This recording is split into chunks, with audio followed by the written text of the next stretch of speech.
Pacifica City Council. City Clerk Coffey, could we have a roll call, please? And we understand that Councilmember Beckmeyer is on her way. Okay. Councilmember Espinosa? Here. Councilmember Beer? Here. Councilmember Beckmeyer is en route. Vice Mayor Wright? Present.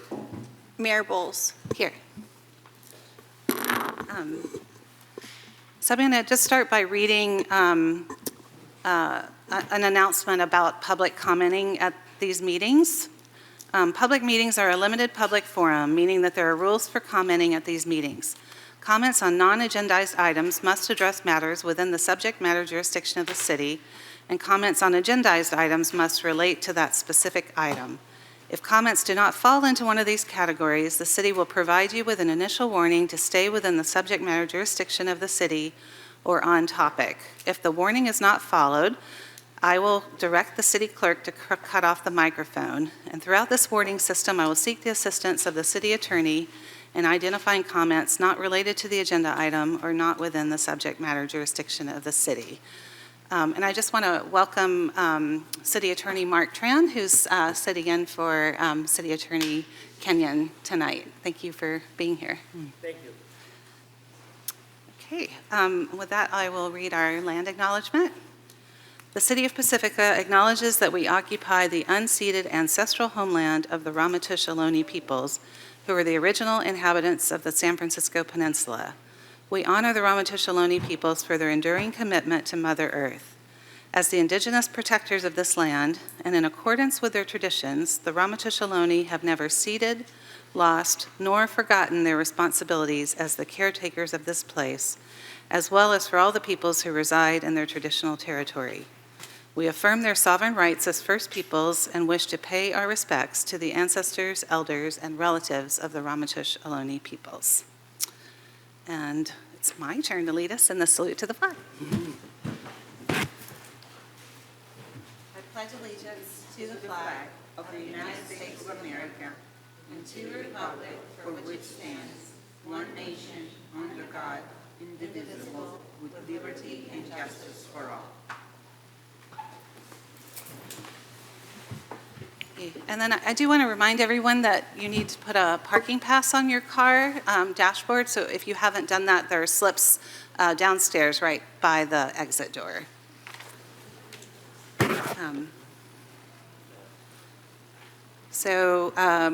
Our first item is a special presentation, a proclamation for Pride Month. And I'd like to invite Dana Johnson, the co-chair of the San Mateo County LGBTQIA Commission, to the podium. If you don't see them here, okay. Oh. Okay, yeah, please. Okay, that sounds good. Come on up. And yeah, see if you can flag her down if she walks in. Yeah, if they walk in, sorry. Sorry, and I need my reading glasses. This is smaller. Welcome, Laura. Okay.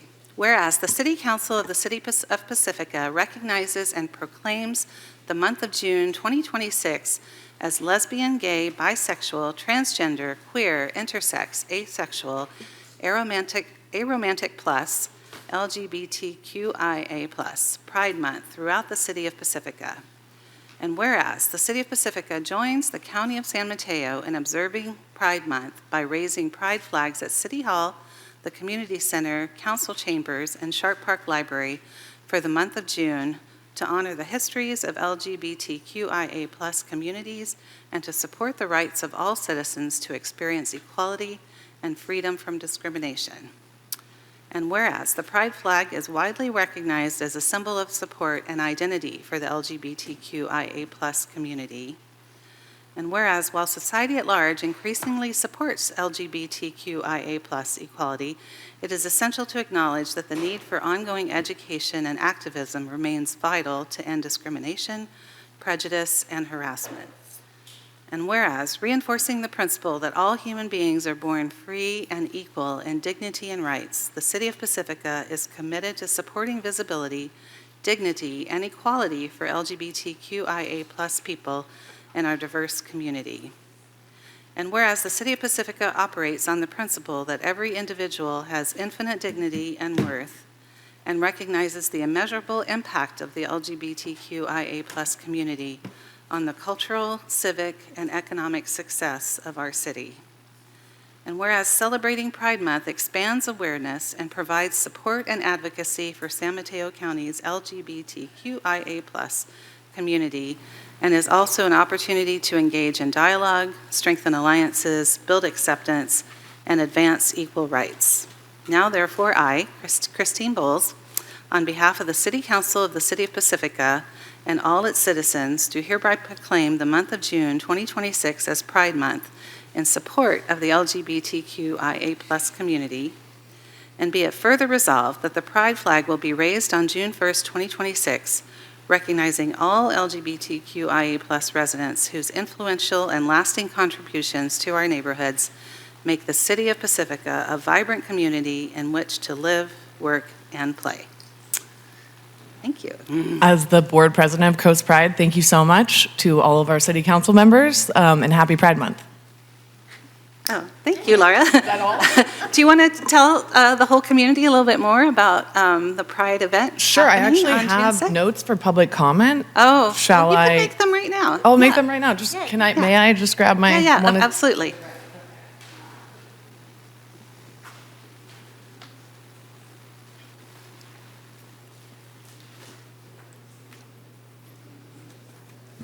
And I know Dana was gonna try to dial in, so Dana, if you can hear this, I'm really sorry. I'm not trying to steal your thunder. But Do you know if they're online? do you see someone in Zoom? No? No. There's not? Okay. We must have had a miscommunication, but here I am, so this is great. As I mentioned earlier, my name's Lauren Smith. I'm the president of Coast Pride. And what I wanted to talk about during public comment, but I'll talk about now, is Pacifica Pride, which is coming up on Saturday, June 6th. It actually, at 11 a.m., we'll start our parade, our procession down Palmetto.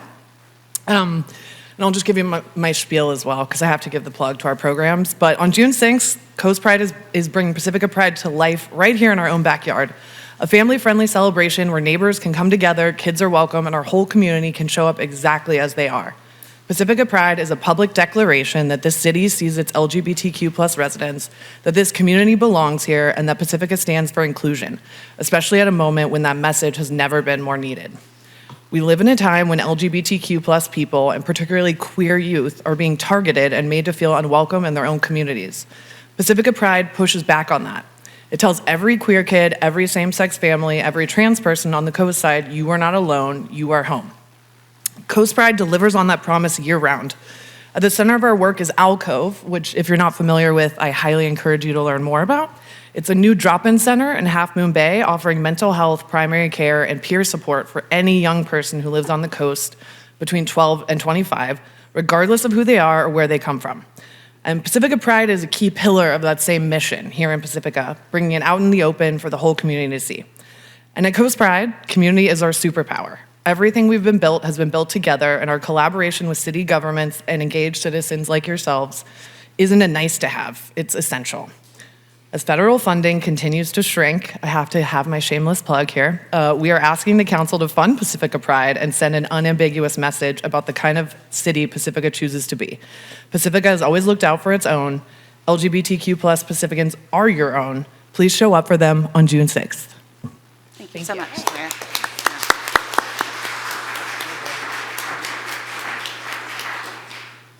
Are there some comments council members would like to make? Yeah. Lauren, it's so good to see you. I'm so glad that you're the president of the board of Coast Pride. They got a good one with you. Miss you. I miss being on the board. I really do. This is the first time I haven't been involved with Pride. I haven't been in the planning committee. I haven't been able to do anything. And that day is a very special fifth grader in my life who's graduating from fifth grade, so I can't even come to the festival. But let me tell you, that boy comes first. And I'll just bring him along next year. Coast Pride is an extremely important agency on the coast side. I encourage everyone to take a look at their website, to support Coast Pride in any way they can. The young people from Pescadero to Pacifica are benefiting greatly from all the services that Coast Pride is providing up and down our coast side.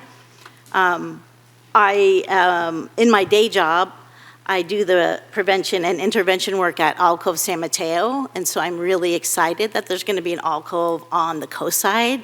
It's going to be perfect for the coast side, and so I'm really excited about that. We can never have enough services for our young people, so I'm super stoked about that. And everyone show up at Pride, and yeah, thank you so much, Lauren and Dana. I miss you. Thank you very much for showing up tonight. Sitting up here gives me an interesting chance to reflect. In my short lifetime, people never would have sat up here and talked about this stuff and how things have changed, that we're able to do a proclamation and talk about it in public on TV. That's a big deal. And I just want to leave you guys with that. Thank you.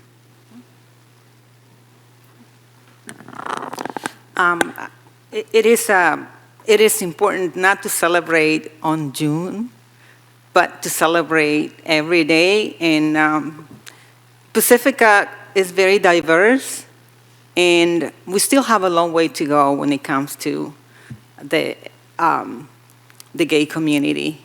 Even in my own culture, we have a lot of education to do still. And I wanted to let them know that we see you, we value you, and we are proud to be your neighbors. Thank you.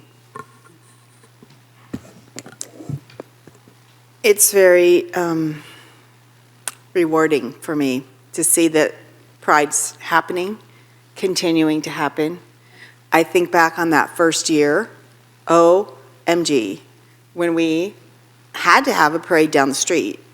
We had to, and did, and it was their children in the room, but it was a challenge. It was a challenge because anyone who's been to Fogfest knows what the reality of Palmetto is, with the cross streets and all of that. So to have a parade safely down our street, Palmetto, walking, is challenging.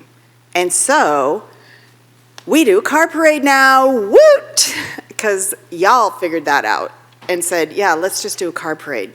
So it's the working together, the collaboration. It's, it makes me cry when I come around the bend and see the Pride flag.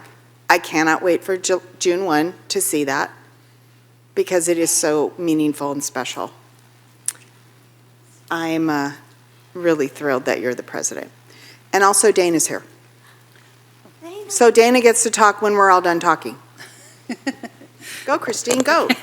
I'm sorry you missed the proclamation, Dana, but we'll give it to you and take a picture in a moment after we're done here. But thank you so much for being with us today. We're really grateful for all the work that Coast Pride does here in Pacifica and down our coast, and what a celebration it is, right, for our diverse community. The parade is still really fun, even though, they don't close the streets and there aren't people necessarily standing at every corner, but you can come early, decorate your car. There are always, additional supplies there.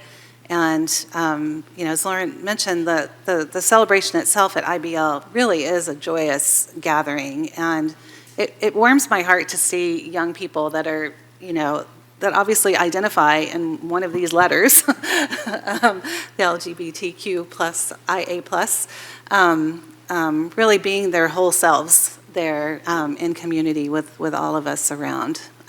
So do join us. It's a fun day. Through the mayor.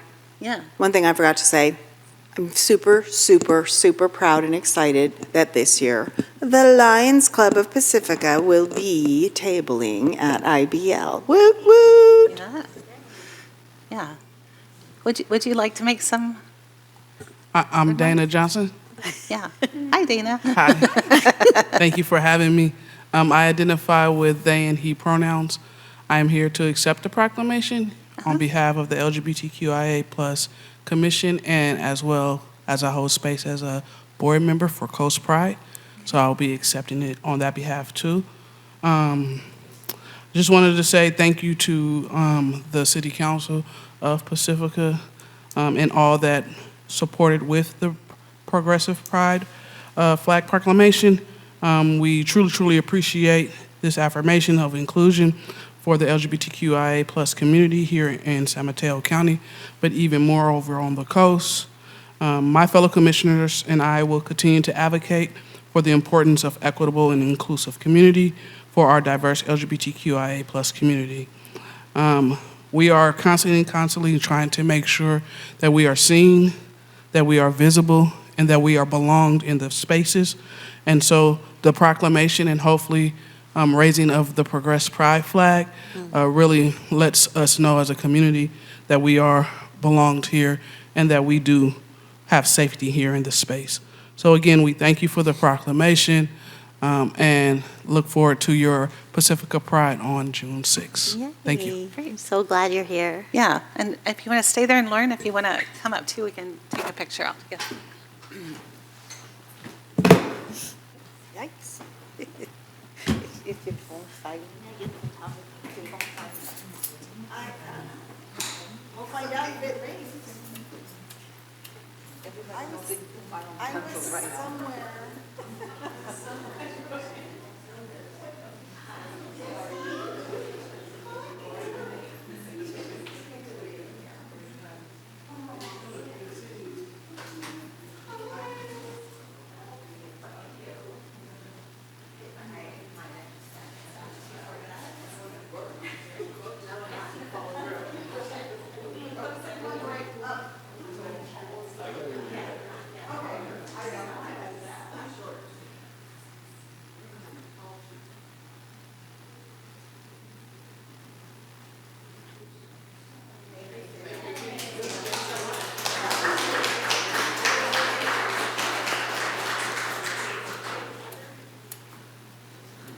Get you a name tag, Terrell.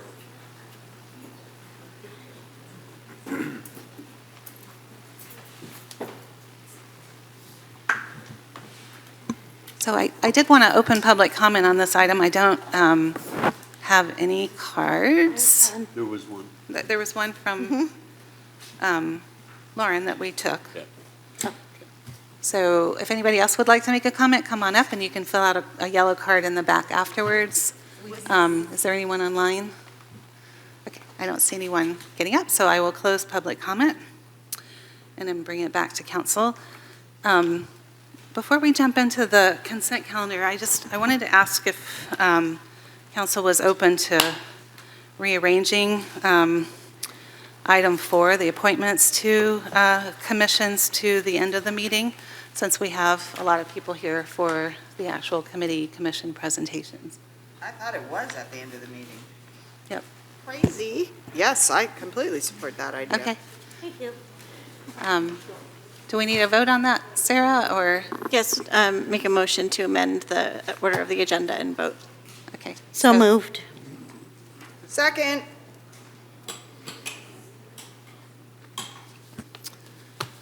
Okay, thank you. And then that brings us to our consent calendar, items 1 to 3. Are there any council members that want to pull any of those items? Seeing none. And I also don't have any cards for the consent calendar. I'll open up public comment just in case. Anyone on the phone? Okay, I'll close public comment. So I'm willing to entertain a motion unless there are other questions or comments. I move to approve the consent calendar. Second. Okay, please vote.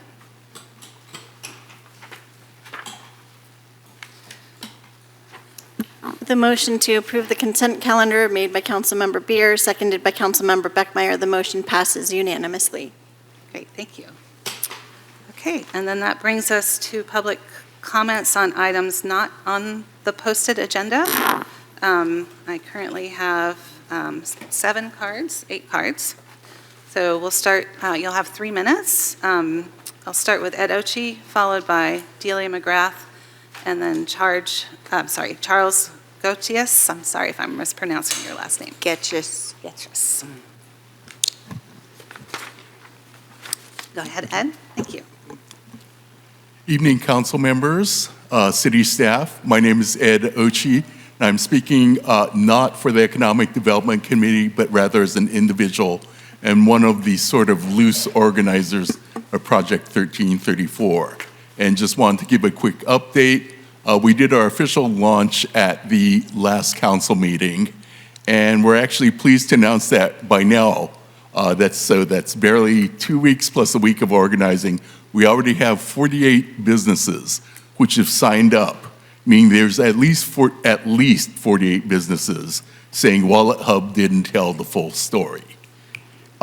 Number is pretty remarkable considering the short fuse this whole thing has had and the kind of ad hoc way we're doing this.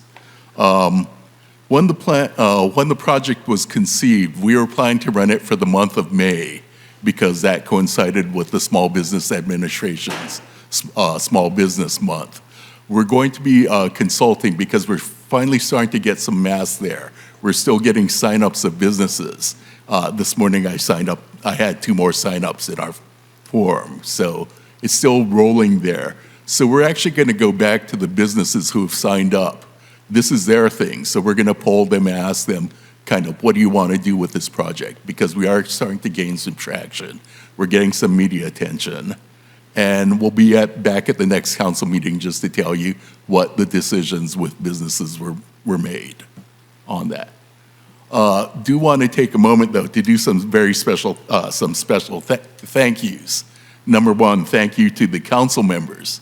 I know that a number of you I've gotten referrals back from them, so thank you for going out and talking to businesses, talking to residents about what we're trying to do here.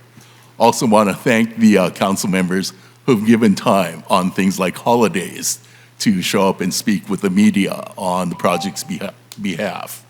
Also, did want to kind of thank the city. You paid official attention by mentioning it and Connect with Pacifica. Actually, you don't know what that means to some businesses and the organizers because Connect with Pacifica hasn't always been a real good avenue for communicating this stuff. A couple volunteers that hide in the background or don't get mentioned a lot. We have Paul Jordan, Pirates of Manor. He's been doing a tremendous amount of legwork out there. We have Anna Biddle, who came out of nowhere to pick up our social media stuff, was lagging very badly behind. It didn't launch. She picked it up, and overnight she started doing stuff for us, so they get shout outs. All the participating businesses get a shout out for jumping in there and doing some really creative advertising, real creative thinking about what their 1334 specials are. And finally, for the Pacifica residents who embraced Project 1334. So more to come. Thank you. Thank you so much, Ed. And have a luck, there are lemons with 1334 all over town.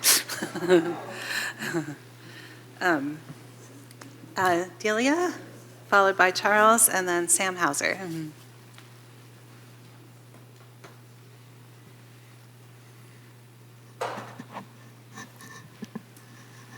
Good evening, Council. It's nice to be here. I haven't been here for quite a while. So I want to bring your attention to 2 specific concerns that are both having to do with world peace, but also because of our implication in wars all over the place. The huge military budget is impacting what we cannot do here in Pacifica. So I want to make that link with the first concern that I'm bringing. 2 years ago, in May of 2024, the then City Council, which 3 of you are still from that council on this one, unanimously passed a resolution for a ceasefire in Gaza. And the Pacifica Peace People, of which I'm a member, had provided some ideas and language, and ultimately some of that was incorporated into the resolution. Despite the ceasefire of 10/20/24, 25. Gaza continues to be destroyed. People are dying of hunger and lack of medical care, and many are still being killed daily. Shockingly, our government continues to arm Israel with weapons to carry out this ongoing genocide. I personally have persistently requested Congressman Sam Liccardo to join the growing numbers of congressional representatives. There are 69, latest count, 16 from California, who are sponsoring H.R. 3565, the Block the Bombs Act, introduced by Congresswoman Delia Ramirez of Illinois. I'm hoping that you, dear members of Pacifica City Council, will use your influence to press Congressman Liccardo to become a co-sponsor of this important legislation. It may even be time for a new resolution from this City Council for that purpose. And my second concern is the safe parking program must be continued. It is due to expire in June for lack of funding. Do not let it end. There must be a way to continue this invaluable program so competently and effectively being implemented by our Pacifica Resource Center. So this is one example of all the money going to the military to do bad things all over the world. We need services here. Thank you. Thank you, Delia. So Charles, followed by Sam, followed by Al, Alit, and Elisa. Hi, my name is Charlie Getchis, and I live at 311 Nelson.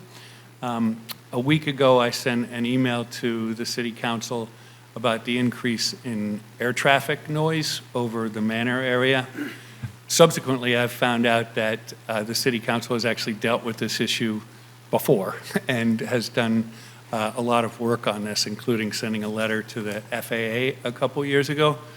But currently, allegedly because of runway repair at San Francisco International, we're getting just a steady stream of huge airliners over our neighborhood. And we will be going to the community group meeting next week, and I know some of you are involved in that as well. But the airport has said that there's going to be a 30% increase in air traffic over areas of Pacifica until October. We feel that it's much more than that because of the size and the height of the flights. And we'd like to request that a letter be sent to the airport requesting specifics of source-based data, because they're the ones in charge of administering whether the flights take off and where they go. And so we'd like to know what the air traffic was over the Manor before March and what it is now. And we'd also like to get a commitment, if not date specific because of construction delays, we'd like to know for sure that it's only a temporary increase. And with that, I'd like to thank you for your time. Thank you. Awesome. Appreciate it. Hi, Elisa Fassler. Thank you for hearing us today on this matter. And I think Charlie said everything that we wanted to say as far as coming to this meeting on June 3rd, but just from a different perspective of what we're actually dealing with. I mean, these flights are, they're nonstop. There is basically maybe 2 minutes in between each plane. The sky is constantly rumbling. It never stops. Our bed on our 3rd floor bedroom vibrates because that's how close these planes are. Sometimes when you see them fly by, you feel like you can almost throw a rock and hit them. That's how close they are. We don't like to spend time outside anymore. We keep our windows and doors shut, even on nice days. It's becoming maddening and it's becoming absurd. We do understand that there is runway work going on, but this started going on, I would have to say maybe late last year is when the traffic really started picking up. This year will be 20 years for me at our house. My husband has lived there since 1989. We understand traffic increases, flights increase, it's just the way of life. But what's been happening within this past almost year has become almost intolerable. And we really would like some help with our voices to let SFO, the FAA, know what's going on to help us with this. Thank you so much, Lise. Yeah. I do, yeah. Okay, Sam, yeah, come on up. And then Gloria Stofan, you're next. Good evening, council members. Samantha Hauser speaking as an individual. I wanted to just speak very briefly about pollinators. I've noticed some Nextdoor posts about bees swarming, and we happen to have one, a huge swarm in our front yard over the weekend. And I kind of, we're a city that's rooted in climate positivity, and being a tree city, we could also be a pollinator city. So I just wanted to provide some information that I feel like I've learned, which is that when bees swarm, it's because they're looking for a new home, just like many of us. They're in their least aggressive state, and it's not the time to kill them or call a terminator. It's the time to call someone like NorCal Bees and rehome them. So I just wanted to give a shout out to our little furry friends. Thank you. Thank you, Samantha. Okay, Gloria, and then Ellen Haig, and then Suzanne Moore.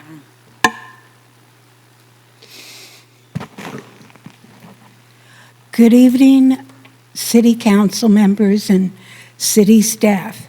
My name's Gloria Stofan, a longtime resident and homeowner of Pacifica since 1966.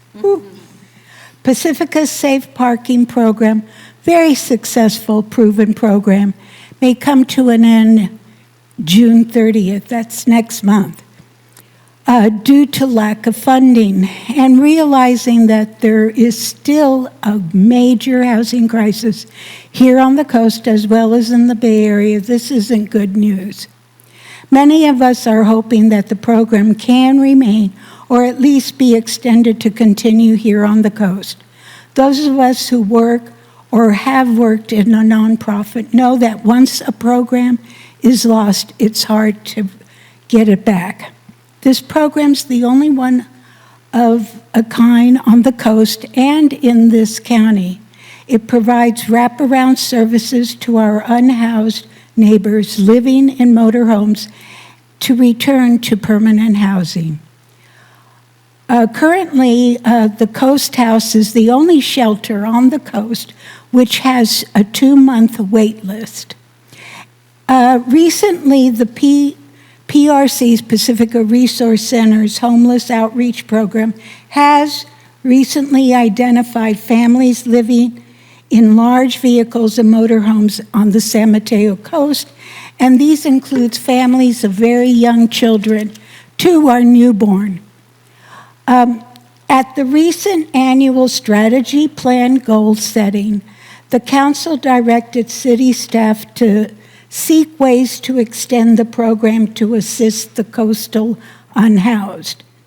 I know that our mayor, Mayor Bowles, has reached out to San Mateo, to Half Moon Bay's city councils, and I'm hoping that there's some type of solutions that we can probably extend this program to our coast neighbors, El Granada, Princeton, or Half Moon Bay.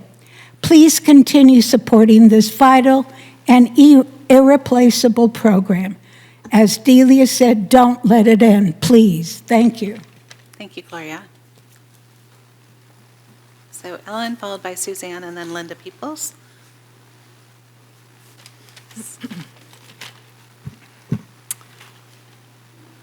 Good evening, City Council members. My name is Ellen Haig. I'm a really long time resident of Pacifica and a leader with Faith in Action Bay Area and Coastside Faith in Action. I'm speaking this evening about the Pacifica Safe Parking Program. This afternoon, I looked on the City of Pacifica website to confirm the date that the program is scheduled to end. I'm happy to report that Rosie, the AI attendant, informed me that our successful safe parking program will continue until the year 2030. Well, I think Rosie was... What does Rose know? Rosie was a little premature. but I will take what she told me as a very good omen. Yesterday, our country celebrated Memorial Day. There is a sacred Marine Corps belief, no one left behind. I'm trusting in your leadership, compassion, and care for all members of our community. No one left behind. A society is judged by how it treats its most vulnerable members. And I have confidence that you will find the funding that will help, with the help of the county, to support folks living in their RVs in Pacifica and continuing down the coast to expand the program, so that members of our community can work towards permanent housing and so that they have the ability and opportunity to move on in their lives and to flourish. Yes, we all belong. Thank you. Thank you, Ellen. Suzanne Moore, Linda Peebles, and then my last card is Valerie Lappin. Suzanne Moore, District 2, and my views are my own this evening. Oh, and I think Rosie's great, an optimist. And also, before I start, I just want to say I support Delia McGrath in her bid for peace. Very soon, we will receive 2 county reports on homelessness: the executive summary of the homeless count for 2026 and the county's first homeless mortality report. I thought this might be a good time to consider what we already know about homelessness and our unhoused neighbors. There are 2 causes of homelessness: poverty and lack of affordable housing. Pacifica and our coast are among the highest rental rates in our county with a low vacancy rate. Many workers here have seen the cost of living climb much higher than wages, especially this year, with costs of housing, food, gas, utilities all going up because of war. Who are our homeless? Our unhoused are our working poor. Past surveys show that many were formerly housed in our community but were priced out. There seems to be an increase of first-time homeless among folks over the age of 50 who are on fixed incomes. Those most at risk for homelessness are veterans, young people transitioning out of foster care, victims of domestic violence, young families, people of color, and LGBTQ+.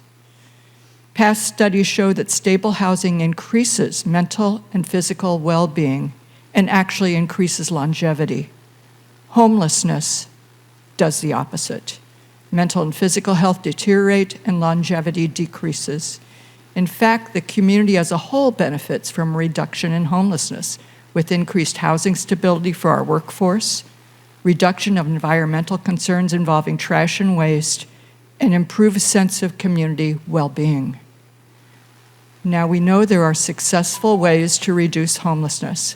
By providing temporary and permanent housing with wraparound services, we can prepare and assist successful transition to permanent housing and productive transition and return to our community. Several studies, including work out of the primary care unit for homeless at UCSF, show it can be done. Pacifica's safe parking program with places for respite and individualized plans to regain housing demonstrated a greater success rate of return to permanent housing than any other similar program. I'm grateful to the city's past support for the safe parking program. The need is still there. The year has been tough. Please continue efforts to find funding and support for our successful program, which meets a continued community need. Thank you. Thank you, Suzanne. Go ahead, Linda. Hello. There is a little block down there that you can pull out to stand on if that's helpful. That's So we can see you. There you Oh, go. Hello. That's much better. Thank you. Hello, dear council members. I'm glad to see you. My name is Linda Peebles, as I think most of you know. My husband David and I have lived in Pacifica for almost 60 years now. Amazing. I also would like to speak in support of renewing Pacifica's safe parking program. This program has been a success. Since its beginning in 2022, it has allowed many individuals and families to go from temporary shelter in motorhomes to actual permanent housing. That's success. This program is consistent also with Pacifica's strategic plan, as well as San Mateo's Continuum of Care program, both of which are committed to ending homelessness. We are currently living in a messy and very chaotic time. There are lots of things that we cannot control happening on the national level, but we can make differences in our own communities. Pacifica's Safe Parking Program is a successful community program. We are helping our own neighbors. We are fostering hope and human dignity. We are making a difference. I know all you wonderful city council members love Pacifica and the people who live here, despite some of us being a little pesky sometimes. So please, please renew the safe parking program. Thank you. Thank you, Linda. And Valerie, your last card. I think I need the Barbara Boxer box myself, being 5'2". Hello, Mayor Bowles and City Council members. Thank you for this opportunity to speak. I'd like to talk to two issues. One is the airport noise issue. I'm here to support what Charlie Getchis and the others said. I live at 616 Manor Drive, so I'm higher up the hill. I don't get the noise quite as badly, but when I heard that this was going to be going on until October, my first reaction was, okay, we can tolerate that. But when Charlie explained to me that these planes are bigger, I got concerned about what might happen beyond too. So I support their efforts and thank them for bringing that to our attention. The other issue I'd like to talk about is somewhat related. It's also a noise issue. It's about the fireworks. This weekend, they started already. I have a beautiful mix, flat-coated retriever, golden retriever, who just goes bonkers when the fireworks go off, and it takes hours to settle her down. 2 years ago, the fireworks in my neighborhood actually started the 1st of June, and last year, they lasted after July 4th, and I never called the police before, but when it was 2 days past July 4th, I was beside myself and called, and I spoke with a dispatcher who was very sympathetic, and she explained to me how difficult it is to kind of find the culprits. And so I raised this issue, and this year, I spent a good part of the weekend, even before I heard the fireworks, trying to find a place where I can go over the July 4th weekend and take my dog.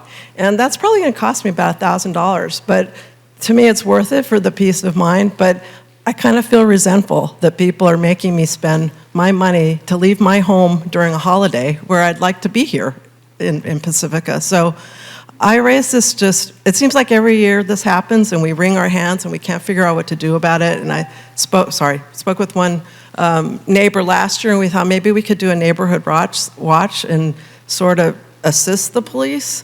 And trying to find these people who are setting off the illegal fireworks. So I just want to raise it now because we have a little time, and thank you for your attention to this.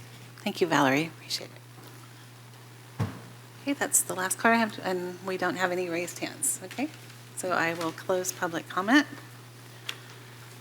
All right, and so that brings us to item 5. So the annual reports to City Council from the Planning Commission, Emergency Preparedness and Safety Commission, Beautification Advisory Committee, Library Advisory Committee, and Open Space and Parkland Advisory Committee.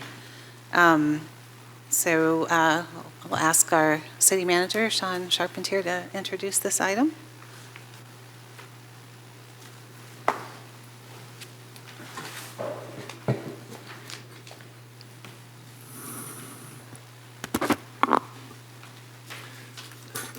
Yes, this is the annual reports from the Planning Commission, Emergency Preparedness and Safety, Beautification Advisory, Library Advisory, and Open Space and Parkland Advisory. And this is related to a City Council resolution that requests that the commissions come in annually and present on their accomplishments. These committees and commissions are a vital source of advisory input to the City Council, as well as feedback from the residents as to what the city's doing and how to help shape City Council policies and projects. And the first up is the Planning Commission. Okay, great, thank you. So Chair Hauser, whenever you're ready. Thank you so much for being here with us tonight with your lovely family. Thank you guys so much. I'm Samantha Hauser. Hi again. I'm here with Commissioner Redfield. We are honored to be here representing the Planning Commission, and we are honored to serve you guys and the city of Pacifica. So really quickly, I am just going to kind of go through who we are, what we do, and then I'm going to turn it over to Commissioner Redfield to talk about some of the metrics from last year. So if you go to the next slide, actually 2 slides in, to our committee members. Here we go. Oh, no. Turn around. So the purpose of the Planning Commission is to recommend and advise the council on matters related to programmatic and land use documents, essentially. And we also advise council on private development plans for the city in accordance with state planning law and our city's municipal code. And a lot of what we've done over the past year or so pertain to some of these bigger programmatic documents. If you go to the next slide, you'll see who our members were in 2025. So we're comprised mostly of construction, engineering, land use, and business professionals. We have 2 new members, Kevin Fisher, who has a background in biology, and Rebecca Lynn Sanchez, who has a background in real estate. And those folks, as you recall, joined in 2026. And then if you go to the next slide, you'll just see we had 15 regular meetings and 2 special meetings. The commission heard on 9 different development proposals, including the Crespi mixed-use development, which was heard on a couple of times, and expansion of storage facility. And then, as I mentioned on the earlier slide, we spent a lot of time kind of finalizing the work that we had put into 2024 looks at both short-term rental ordinance and the housing element rezoning. We were very pleased to have very informed staff, but also a very, very involved community who gave us a ton of great feedback, not just on short-term rentals, but also on the rezoning of the housing element.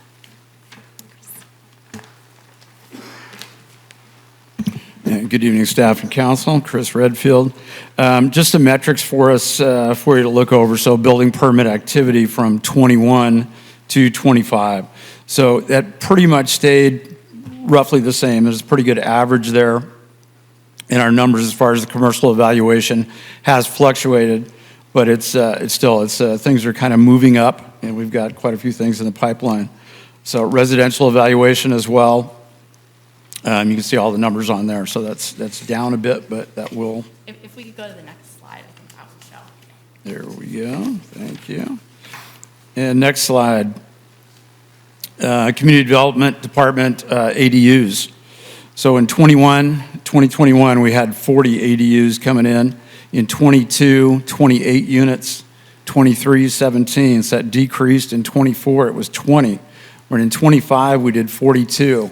ADUs, so that's definitely an improvement. Next slide. And in the major policy things to coincide with the goals of the council, goal number 1 is to enhance organizational and fiscal stability. Strategy C is prioritize implementation of the economic opportunity study. And goal 3, prioritize protection and development of affordable housing, a key thing. Strategy A is to complete the housing element update, which that's been done. Strategy B, update the short-term rental ordinance, another major thing. Strategy C was to prioritize the housing element program implementation. And goal 4, pursue climate change adaptation and mitigation. Strategy A was to adopt and begin implementation of the Climate Action and Adaptation Plan. And Strategy C to update Pacifica's local coastal plan and improve communications and collaboration with the California Coastal Commission.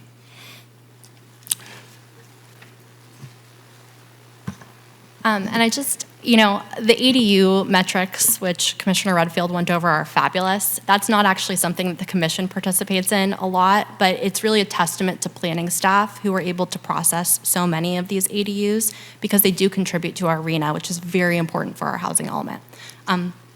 So with that, thank you very much. We're here to answer any questions. Thank you. Thank you both. Are there some questions from council or comments? I have one quick question. You mentioned that you approved 22 new units of residential housing. How many projects was that? So that is a very good question.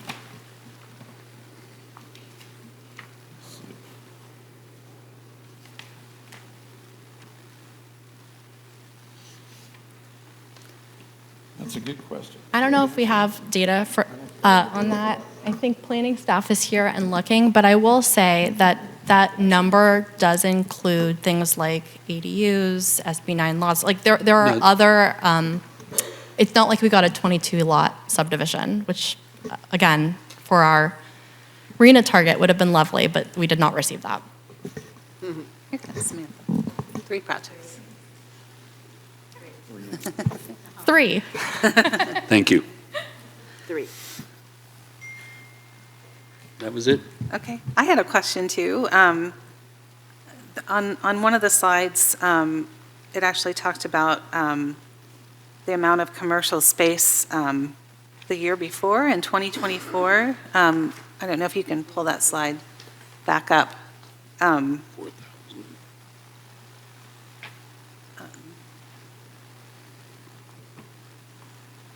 Not that one, the next one, yeah. So I see the little star that in 22, that included the commercial valuation, 11 million, was for the Civic Center renovation partially. But what is the 14 million in commercial valuation for last year? It's significantly less.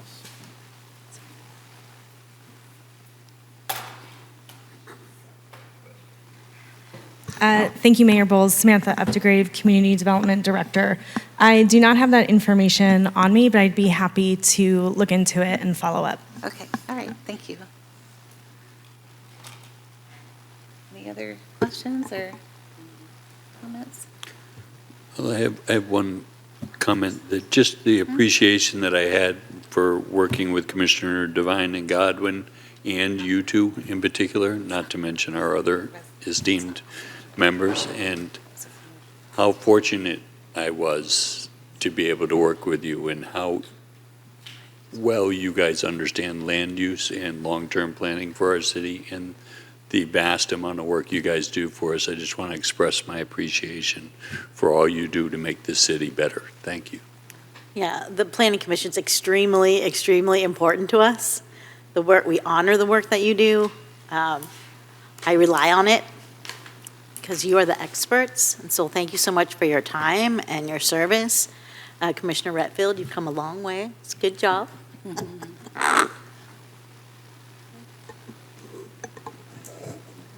I just want to say how much I appreciate your graciousness when we sometimes have to have a different point of view when things are appealed to us. And I always feel really torn because I trust you and I know you're thinking through all the eventualities and working closely with our staff. And sometimes we just have a different decision that we need to make, but it is so important to me to have your counsel. Thank you. I just want to thank you for what you do, and your work is super important. You guys are as important as we are here because you had to make decisions on big projects, and we really appreciate you guys. The other thing that I'm looking at is the increase on ADU. Do you think it's because the more information was available in 2025 than in 2024? I mean, I would posit that we have a staff that's really closely paying attention to this and processing things more quickly. And I would also say that state housing law has come a long way on clarity. And with those two things combined, I think those are helping to push those numbers. Thank you for your work. We really appreciate it. Thank you.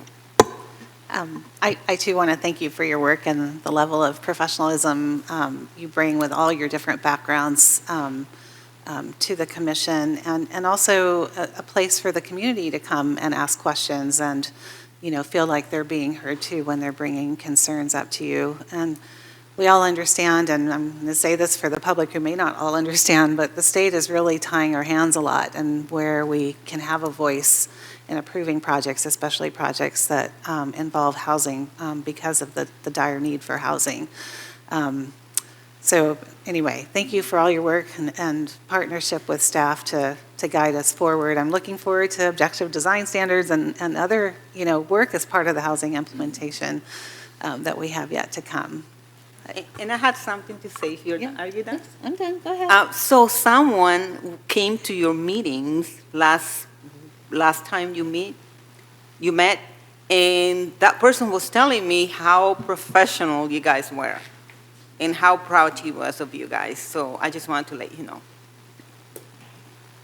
All right, thank you. Thanks for being here tonight. And just to let everyone know, we'll take public comments at the end after the presentations from the other committees as well. So next up, we have the Emergency Preparedness and Safety Commission, and Chair Deborah Johnson is here to present. I see Bonnie Miller, Michael Wallman. I don't think I need the stool, though. Hi, welcome. Thank you for letting us come and present. My name is Deborah Johnson. I'm the chair of the Emergency Preparedness and Safety Commission, and this is our report from May to May. This is Bonnie Miller, my co-chair. Vice chair. Michael Wallman, member, commissioner, and Evelyn Taverna. We run in a pack these days. So. Here we are. So next slide, please. So again, and I'm not going to read all the names because I think we can go through, but we have active members, and this year we have 2 new members. Ophelia Bertuccio and Michael Wallman are 2 new members, and we welcome them and look forward to many more opportunities for them to be involved in emergency preparedness. Next slide.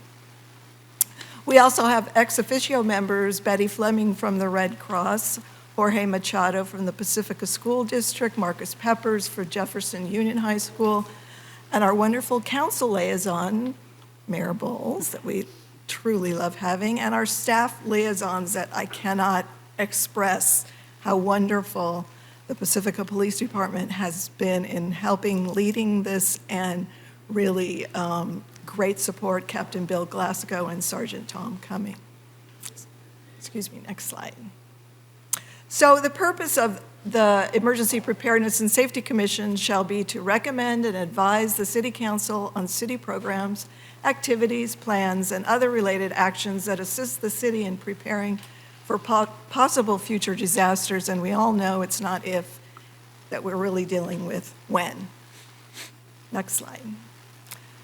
So to gather information, we need to get information. And so we've had special presentations from various members in our community, county, statewide, that come and speak with us about issues. And so this year we've had a presentation from the Fire Marshal of the North County Fire Authority, a wonderful presentation from the Ingrid B. Lacey 6th grade leadership class, put together a beach safety brochure to hand out in hotels. It was, I just can't tell you how much it warmed my heart to see these 6th graders get up and make a presentation to us and make this beautiful flyer to hand out with excellent safety tips on beach safety. We had a presentation from United Policyholders and the Assistant Director of San Mateo County Emergency Management. So we kind of take in all these information to help as we move forward and what's important for our community. Next slide. So, year in review. Community education is basically a lot what we do. We want to get as most people aware, and so there's many events that we participate in. The wildfire awareness event, I think, is happening right now as we speak. The San Mateo County Disaster Prep Day, we have had a table. I went to the very first one. Ugh, that's how long I've been on this commission. And each year, it has turned into this phenomenal disaster day with, oh my gosh, so much stuff for kids, food, just wonderful. And we've had a table each time. And of course, our highlight was always the Pacifica Fog Fest, where we have a table, earthquake preparedness, tsunami, 2 CERT courses, promoting SMC alert. We did a first aid class, city council study session, because we are reviewing our charter and moving forward with that. Next slide. So CERT, Community Emergency Response Team classes, and I have to give so much credit to Bonnie Miller, who has taken over as the volunteer chair and has really revitalized this program. Many of you in the room, might see yourselves in these pictures, have participated. 4 members of our commission, the 4 of us, are all CERT members. Our commission also helps with some of the teaching and on the final day as volunteers, and this is a wonderful program that gets the community involved. Plus, we now have like this cadre of people that come to help staff our table, so we feel like we can get to more events. Next slide. Looking ahead, so we want to continue to improve community engagement with our classes, really working on increasing youth engagement. We've had the discussion with the city council about how to bring in youth into our commission, expanding social media, always adopt our charter review, and collaboration on the local hazard mitigation plan. Next up. Next slide. Looking ahead, so upcoming events. So, of course, tonight is the wildfire. Last fall, we were able to get a booth at the farmers market, which was a great success. So this year, we're doing 2. We did one on May 20th. And actually, the next one will be July 15th. Pacifica Pride. So I have volunteered in the last 2 Pride events at the school, and I thought, wow, why don't we have a table there too? Because it's a fabulous event. So we're really excited that we're going to do Pride. Also going to have one at the July 4th at Frontierland Park. We'll certainly participate again in the San Mateo County Disaster Preparedness Day on August 2nd, and of course, we'll get our 2 days in at the Fog Festival. So we got a busy year with lots of community engagement that we're very excited about and moving forward. And I believe that's, next slide, that's it. Any questions? Thank you. Thank you so much for your presentation. Are there questions or comments from council? No? It's okay. Yeah. I just want to thank you for your work. A similar comment in terms of the background and preparedness of the people on the Emergency Preparedness Commission. It always gives me great comfort knowing how many medical trained people, how many folks with expertise in their previous employment that have specifically to do with these issues. So it's very reassuring. Thank you. Thank you. Oh, did you want to say something? Go Yeah, ahead. I just want to say that I'm happy to see that 41 of the people in the community got certified. So it makes us feel that we are safe because this coastal community, we have tsunamis, we have floods, we have earthquakes. So it makes me feel good that we are having so many people getting certified so they can help other people if something happens. Hopefully nothing will happen and we're prepared. So thank you so much. And I just want to say what a joy it is to serve with all of you. And I also sit on the Emergency Services Council as part of the county. And so it's just really great to be able to bring information back and forth. One of the things that's a little difficult as a council liaison in a committee is that we communicate, right, what we learn here and outside to you all and bring things back. But it's not our role as one council member to ever give direction or, tell you all what to do, right? It is your work plan is up to you to figure out, right? And we're starting a process. Well, a few of the other committees of economic development, for example, the Climate Action Committee, and Library. Sorry. Go ahead. I forget what the other one is, do have work plans that are coming to us, and we're trying a little bit more to see how we can tie them into, the city's goals and strategic plan and some of the work, especially knowing that we're short-staffed. And one of the things that I've been learning about, and I appreciate Bonnie going with me last week, is some of the efforts the county is looking to tie community-based organizations and nonprofits as also partners in communities in disasters. We attended a meeting last week where they're hoping to have regionally, and there's one section for the coast side where there are nonprofits in Pescadero, in Half Moon Bay, and they're looking for nonprofits in Pacifica to be the trusted partners for communication because, all of our members are on the ground, so you can confirm if, something is really happening. There are sometimes a lot of rumors, right, to be able to say, yes, indeed, there's been erosion, at the site or flooding at the site, and also to be partners in communicating back to the community beyond, what the resources of police and fire and the city manager might have, right, to be able to communicate back. So that discussion will continue in September, and I'll bring that back with you at the meeting.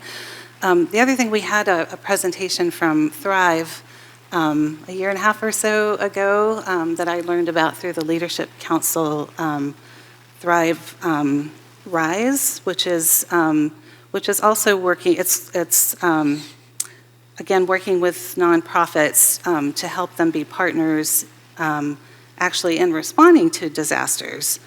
And I had their little mission thing, but I'm just wondering if that's something that the committee might be interested in looking into a little bit further. Bonnie and I met when we had, I don't have all my notes in front of me that I thought I had prepared, but when they presented a year and a half ago, Thrive was saying that they were focusing on the southern part of San Mateo County and didn't really have resources up here, but we just learned last week that they've just hired a new person, so there is capacity here, and I think it would be really neat to meet with them again and see if we could just start with one nonprofit and see what kind of partnership that might be to understand the resources they have and how they might be able to help us too. So I'm not giving you direction today, at the time when they came and presented, it was a little how do we fit in? But now as it's evolved, I think it's critical.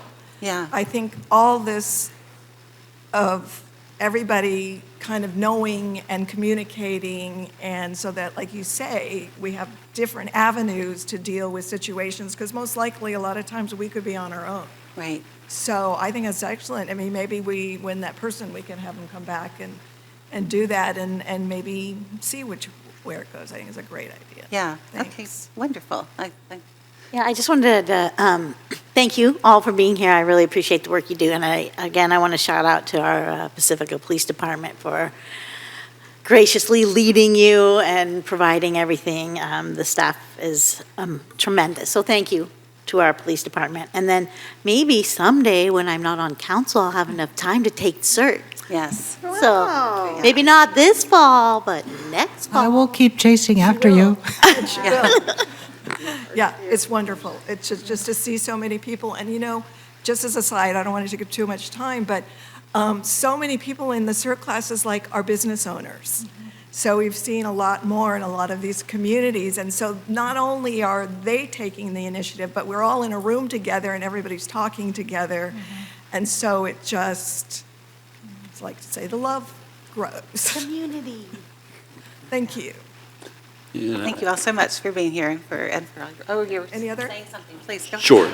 I'd just like to also express my appreciation and say that, Pacifica is a very tight-knit community, as you know, and a lot of what you're doing is really helping build community. You're preparing for the worst.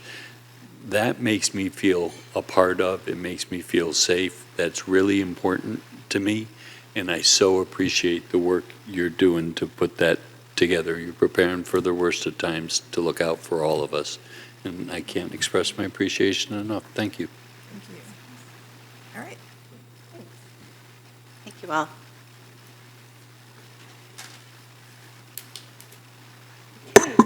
And next up, we have the Beautification Advisory Committee, and I saw Chair Gail Bennett.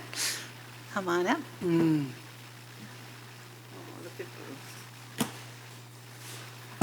Where's my piece? I'm looking for my piece. I think one of it. Oh.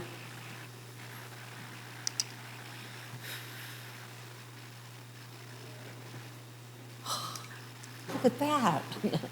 And I'm thrilled to see that I have my slides, Sarah. So welcome, everyone. I'm the public, and good evening to the city council members. And I'm here again. And the presentation this time is a little bit shorter.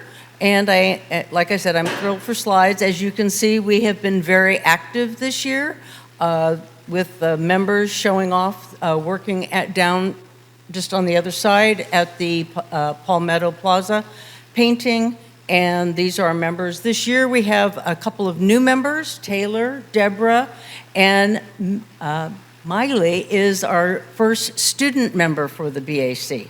Next slide. And our purpose and objectives is to implement the Keep Pacifica Beautiful program, which was approved back in 2013 by the before it was called the Beautification Advisory Committee, it was called the Beautification Task Force. And it was approved by the City Council, like I said, in 2013. So we developed guidelines and policies for implementing the Keep Pacifica Beautiful program, including signage, project costs, locating sites in need of beautification, engaging and educating the public and how beautification strengthens our sense of community and pride. Excuse me. And I think you're going to really see that in the slides. Next slide, Sarah. Thank you.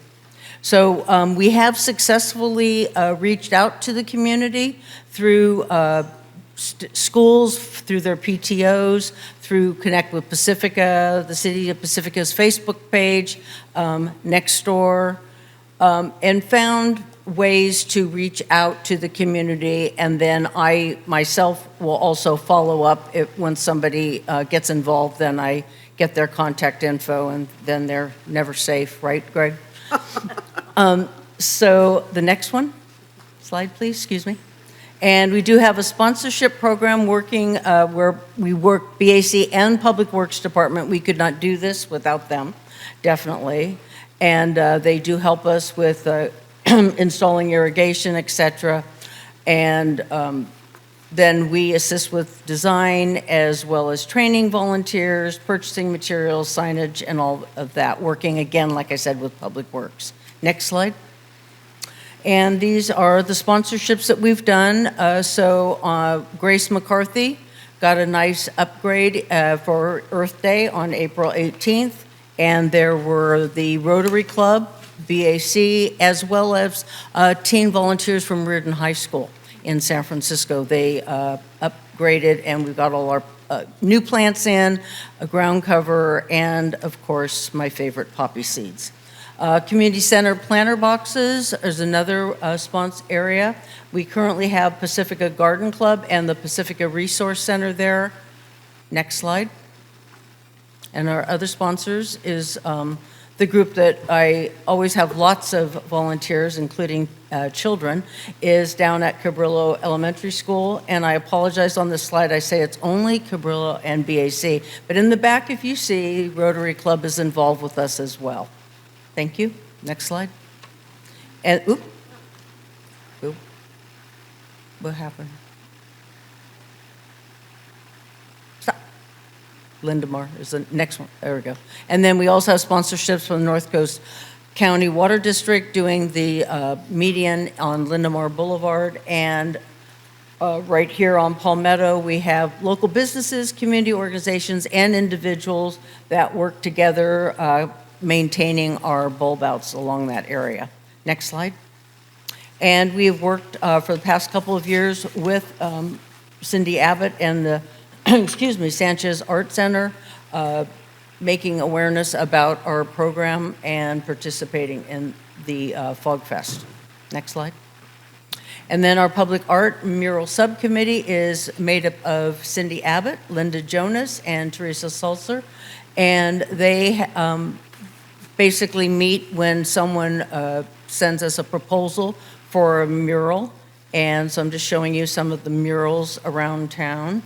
The Pacifica mural, by the way, that's on the arches on the others on Palmetto, that was done prior to the Public Art and Mural Subcommittee. Next slide. And the project's happening now. So this past, in the fall, we did a review of our charter with the City Council. And one of the things that came out of that was an Adopt a Tree subcommittee. So we are currently working on a resolution draft for that. We have an ad hoc committee, and Taylor Seabaugh is in charge of working with that. We are also collaborating with a local sponsor here in Pacifica to sponsor one of the larger planters along right there at the community center planters. So, and it's right along Highway 1. And then, in case anybody's interested, we are doing a work day this Sunday from 9 to 12 at the Crespi Bioswales, which are located right in front of Cabrillo Elementary School. Next slide. And probably the most exciting one for us right here is right on Montecito, which is right behind, is we just had a public meeting last week and received lots of positive responses, and this is going to be a 105-foot-long mural on the Sharp Park Pump Station, and the tentacles will be reaching to the Pacific Ocean. Next slide. And then if you have any questions, you can contact me. Thank you so much, Gail. Comments, questions from council? Yes, I do. Go ahead. I just want to thank you. And thank you to all the volunteers who give their weekends to pull out weeds. It's important, though. This committee is very active. They do a lot of cleanup. I don't know what the city would look like without the beautification and also the Pacific Coalition. Because they do, Beach Coalition, they do a lot of work for Pacifica. So thank you so much. And like you said, anybody's welcome to come next Saturday to help out, to pull out some weeds. Actually, this is what I do to clean up my mind. Sunday. It's kind of, Sunday. Is that Sunday? Sunday. So it's kind of relaxing. Sunday, May 31st, 9 to 12 on Crespi. Plenty of parking on the street. Thank you. Thank you so much. You're welcome. Thank you for giving me opportunity to exercise my gardening skills on various weekends throughout the year. Having been the council liaison to this committee for many years, and having been strongly urged to shepherd the committee by former council member and Mayor Marianne Neihart, who had everything to do with getting it started. I've taken that to heart, and it was really a gift for me to give to Miss Myra Espinoza, the liaison position. I miss you, and occasionally get to be the backup. But I get to be there on the weekends most of the time, except for not this Sunday. I'm so sorry. Really appreciate all your work. Thank you. I was also thinking about Marianne as you were presenting, so it's very touching when you can think about all the connections that have been made over the years and how important it is. And I love the partnership that you have with Cindy Abbott and the Art Center. The murals are spectacular, and I think that, there's been talks at other committees and commissions about kind of tying them into like an economic development piece where we could tour the murals and, I don't know, but they're spectacular, and I cannot wait for that octopus. It's going to be cool. Thank you so much. Thank you, Mary. Gail, I've been fortunate enough to work with you a little bit from time to time, and you have my phone number. If you ever need anything, please feel free to continue to give me a call. But the public doesn't understand how much of a pleasure it is to work with you and how you make it fun, how you make it feel rewarding, how you're an incredible leader to make all that happen. And that's meaningful. And people, if they don't know you, they should get to know you. The best way to do that is to pick up a shovel and join you on Sunday. Thank you. Thank you so much for being here with us, Gail. I feel like I learn new things every time. I didn't know you did painting. Seeing you painting that blue, or Taylor it was in the particular picture. We got overzealous. Oh. It wasn't me, it was the committee. That's right. We had 15. With permission and had 15 people show consultation up. with city staff. Yeah. So it was fun. But we're really excited about the Adopt a Tree program too, and I know Taylor's been working hard at that, with a pilot in Sharp Park, and just ensuring the trees that we plant survive, right? We don't want to do that work and have them die on us, and want to increase our canopy goals, so you're a key part in that, so I really appreciate it. And I'm super excited about the octopus mural too.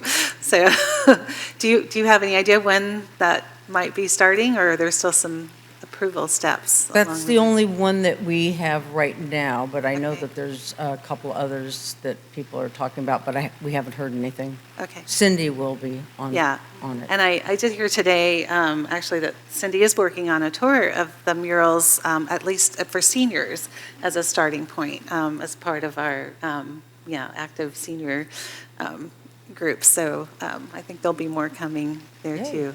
Yeah. Thank you so much for all you do.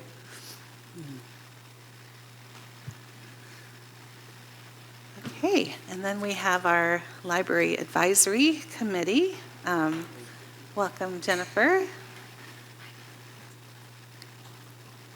Good evening, Mayor Bowles and council members. My name is Jennifer Lavin, and I'm here to report to you from the Library Advisory Committee. Next slide, please. So we have 9 voting members. Some of them are here with me tonight. Thank you. And I'm one of those voting members, and I was also recently elected chair of the group. Next slide, please.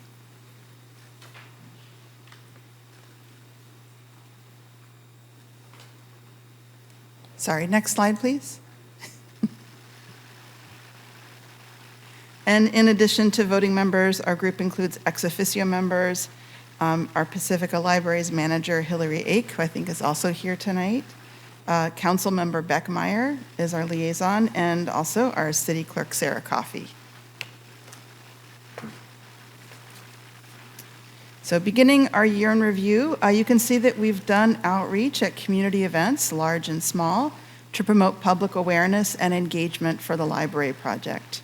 We went to Coast Pride, the Blues and Brews Festival, Frontierland Park on the 4th of July, Fog Fest, and finally the Mary Manor Art Walk.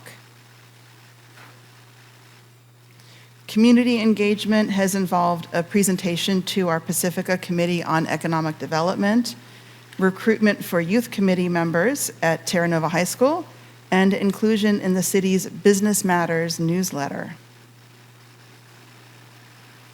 This year, we created informational boards to be used during upcoming tours of the Sharp Park Library. We plan to offer tours to key stakeholders to highlight the current condition of our library building. To further support outreach and engagement, our committee also created and distributed promotional materials. We've left some of these on the back table. We've also worked with Bodewell Group to have a regular presence on social media. And throughout the year, we've collected names and email addresses of residents who want to know more about the library project. Now, I want to highlight some key decisions and the resultant timeline for our committee. In December, City Council announced they would not consider a bond measure for library funding on the November 2026 ballot. And so the next opportunity for a bond measure will be in November 2028.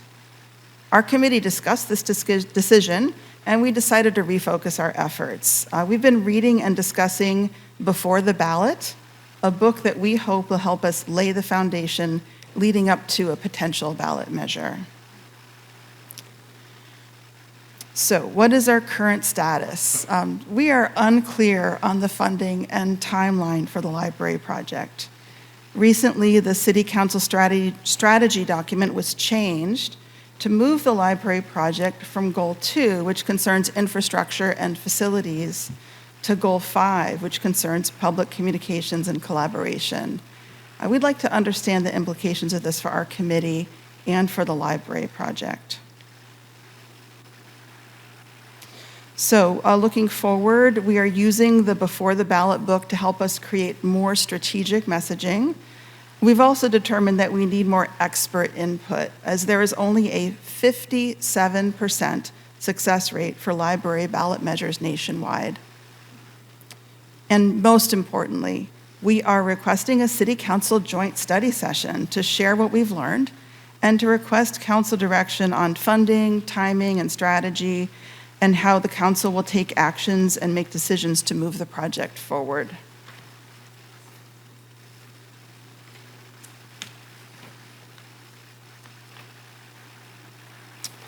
Okay, so some of the city resources we may need in the coming year include funds to pay for expert input, time from city staff to keep us on track, funds for tools and materials used in community engagement, and funds to hold events to meet with key stakeholders and community leaders.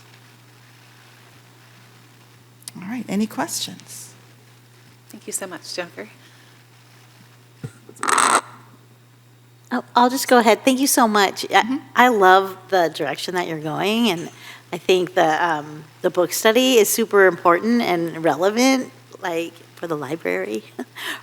So I'm so interested in that, and I really appreciate that you're asking for a study session. I think it's important for us to hear those asks so we can consider that. So thank you so much. Thank you. We're really looking forward to working together with you to find the right way forward, and we've learned so much from this book, so we're really excited to share what we've learned. Yeah, I'm going to definitely check out the book.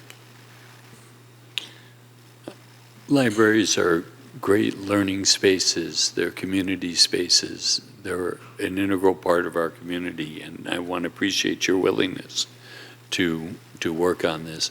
I'm particularly impressed that you have 2 youth members on your committee, and so you're looking for a breadth of perspective across the community. And I would love to know just one thing that the youth perspective has brought to you that you might not have thought of without them. Could you just highlight one of those things for me? Or is it more a general? Well, I would say definitely when it comes to social media presence, they're the experts. Unless we have someone on our committee that does that regularly during their job, it's obviously the youth that have a little more to say about that. That's really helpful. And I think it's been nice to have them there. And they've brought up things that aren't even related to being high schoolers. They've had some really good insights for us. So it's just nice to see that. Well, thank you so much for including them. Thank you for the work you're doing, and I look forward to beating the odds and doing better. Let's make it 58%. But. Yeah, we have to beat those odds, don't we?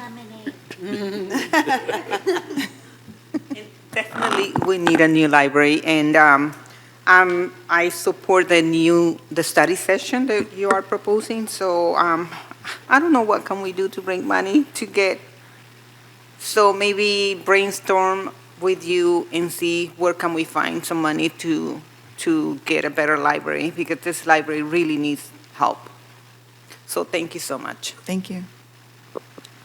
I would like to thank you for your leadership and taking on chairing this committee. You have, you've stepped into big shoes, and you're doing a great job, a really good job. So thank you. And I would like to inform the council that at our last meeting, even though this isn't council communications time, it seems opportune to let you know that this idea of a study session came up, and part of what was discussed around that was that there have been many presentations to councils in the past having to do with the site, the plan, the building, how it's been designed, and the history of that. But there are a few of us that have that history in our minds, and some of us that don't. And many in the community who either don't remember it or never knew it. So it seems a very opportune time to resurface that through the vehicle of a study session. The other thing that was being discussed, and we don't have answers yet, but we're looking at, is the role and responsibility of a city committee versus a campaign committee eventually. And at what point does information stop and campaigns start? Right now, with no ballot measure on any ballot and no, plan specifically, we're looking at 28 thinking that's our next opportunity, right? We discussed when we decided not to do it this year. It's really important to understand those roles and responsibilities. And being there is no longer a Pacifica Library Foundation, and the funds that remained when the foundation folded were given to the San Mateo County Library Foundation, earmarked for Pacifica, but what isn't clear is what can be used, can be used for. One thing that has always been discussed is there's a certain amount of furniture, fixtures, and equipment, FF&E. Remember, Mayor? We had to learn all these acronyms. That has to be funded outside of the bond, so that there's always that. But if we don't get to a bond, we'll never need that. So there's some questions there that the committee had, and that they continue to push forward and ask. And working with our library director and the representatives from the San Mateo County Library who are engaged with this committee frequently. As well as the library JPA too, right? So there's been discussions around the FF&E. Yes, FF&E, as well as the possibilities of just the very beginning of maybe a new assessment, but we'll see how that goes. We just passed the budget at the JPA, so those discussions we'll see. Yeah. And I just want to add, I just really appreciate the work that you're doing, and I'm sure it's frustrating to not know what the next steps are. We have so many infrastructure needs, and we're not hearing good polling information from our consultants right now, and we want to make sure we're spending the money wisely when we put things on the ballot that really have a chance of succeeding, because we all want this library to be built. And for people that don't know, it's proposed at the same location as the current Sharp Park Library, but it will be a multi-million-dollar project that'll take some time to fund. I love the book that you found, right? So that somebody has written that about libraries in particular. And yeah, we'll work on scheduling something before the end of this calendar year so that Councilmember Beckmeyer, who's been on this committee for a long time, can be an important voice in that too. So we'll get back to you. Yeah. Thank you so much. I just want to add, we know this is a big lift, but people have been really smart and dedicated. Hardworking people have been working on this problem in our city since, I think, 2004. Is that right? At least. The last assessment was done I think in 2011. Yeah. Mm-hmm. So it's been a long time. It's been a long time. It's been a long haul. And it continues to be, because without funding, we can't do the project. Yeah. Thank you very much. Thank you. Thank you, Jennifer. And I just want to shout out Cindy Abbott, who brought the book forward.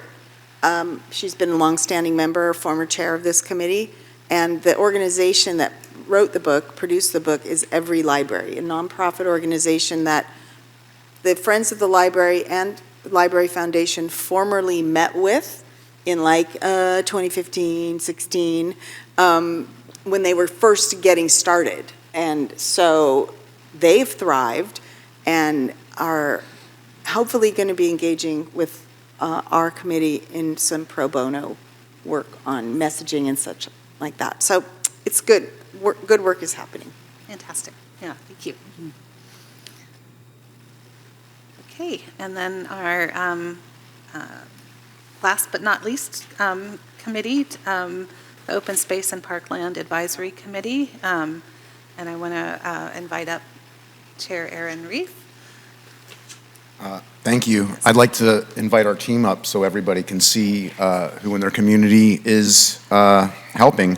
So hi, everyone. My name is Aaron Reef, and we're your Open Space and Parklands Advisory Committee. Can we move the slide, please? Great. So Arlene Patton, a lot of you know her. She was our chair. She put in 8 years with our open space, so we're really proud of what she's helped us accomplish and want to recognize her as the chair tonight. And I'm Aaron Reef. I'm very excited to make our home better. This is my second term. I have Michael Kahn. He's going to be your new vice chair. So Michael loves flowers, and he knows where and when all the flowers are. So if you become his friend, maybe you'll learn something there. Let's see. I have Remy Tan. A lot of you know Remy Tan because he volunteers in all of our agencies. Pacifica Beach Coalition, he's a big volunteer. He was on the Planning Commission. He's a really great asset to have on our team. He knows so much about like the building and our codes, and so we're really glad to have Remy. We have Mark Hubble over here, and so Mark is very involved with the health of the creek near Lindemar, and he's very passionate, and he's known all over town and works with other of our famous former council members like John Keener, for example. So we're really happy to have him. Kevin is, well, it took a long time to convince Kevin to join our committee, but luckily he comes to every trail workday so we can hound him like nonstop. But we finally got him, and we're really happy to have him. He's very positive, and he's great with the pick and the shovel, and intelligent. So Kevin is our newest member of the team. And then we have Erica. She teaches AP Environmental Science, so we're hoping to utilize her expertise as we move forward with our work. And then we have Ariel Cruz. Ariel is a tick and mosquito expert, so she knows a lot about the outside as well and is a good fit for us. She builds a lot of our like flyers and does a lot of that type of work for us, so we're really grateful for her. And then finally we have Jamie Wong, who was here tonight but needed to go home. She is our student, I guess we call her student member. So that's our, and we have, I believe, one vacancy. And so that's our committee. Can you please go to the next slide? So you all might have seen this before, and we have all this amazing open space and all this green, and I'd like to point out that really what's so amazing about Pacifica is all this open space leads to more open space. So we're like kind of like this gateway, and like we have the most beautiful town. So you know, here it is. Look at all this ocean is also open space, and the sun gets to set in it, and we all get to enjoy it. So it's all so important to our community. Can you please move the slide? So just quickly, you know, we all know the benefits of open space. It brings tons of tourism with it from every kind of thing, from hikers and and surfers and all that. And we all need the natural beauty, and go watch the sunset at the end of the day is really special. We have such a special town, so we all know what the open space provides. Can we please go to the next one? Okay, so our open space task force, we're just trying to be leaders and make sure that, 50% of our land is open space, and it's so important. So we try to track that and improve it, and here's some of the accomplishments, preservation such as Maury Point and Pedro Point Headlands, Milagro Ridge, and others. These are past committees that have done a great job, and we owe them for what is Pacifica. So, we're passionate about what's our mark going to be too. We want to make a better than we found it kind of place. Can you please go to the next slide?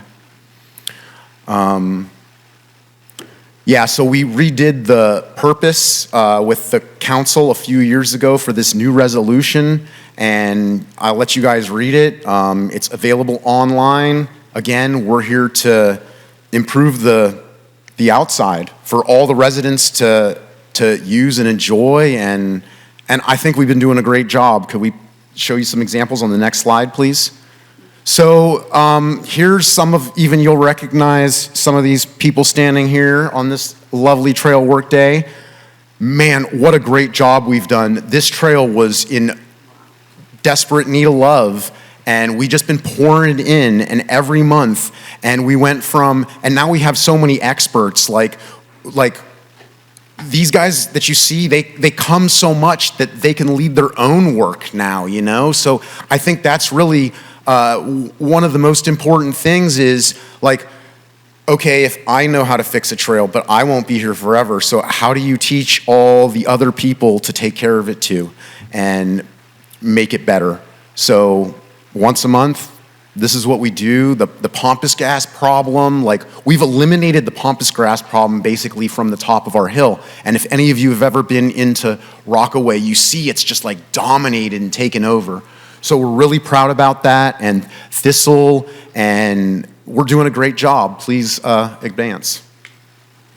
And as you can see here, more of our trail work days, and there's a picture of the bench we had made with the old Mayor Tiger, and Mike's removing some pampas grass, and some of our volunteers are moving pampas grass, and we had this great work day in the rain, finally, and it just started pouring on us one day, and man, everybody was splashing around and having fun. Remy was he was ecstatic, and we were just jumping in the puddles, and you watch the water coming down the hill now where it's supposed to, and it's wow, all that hard work, and you're out here and you actually see it working, and it's okay, there's the payoff. And then you realize look, what we built is protected from these huge rains now, so it doesn't take a lot of maintenance. So now to maintain this trail, one person could take maybe an hour or an hour and a half, and you could walk up the trail and clean the gutters. And this is just how they built things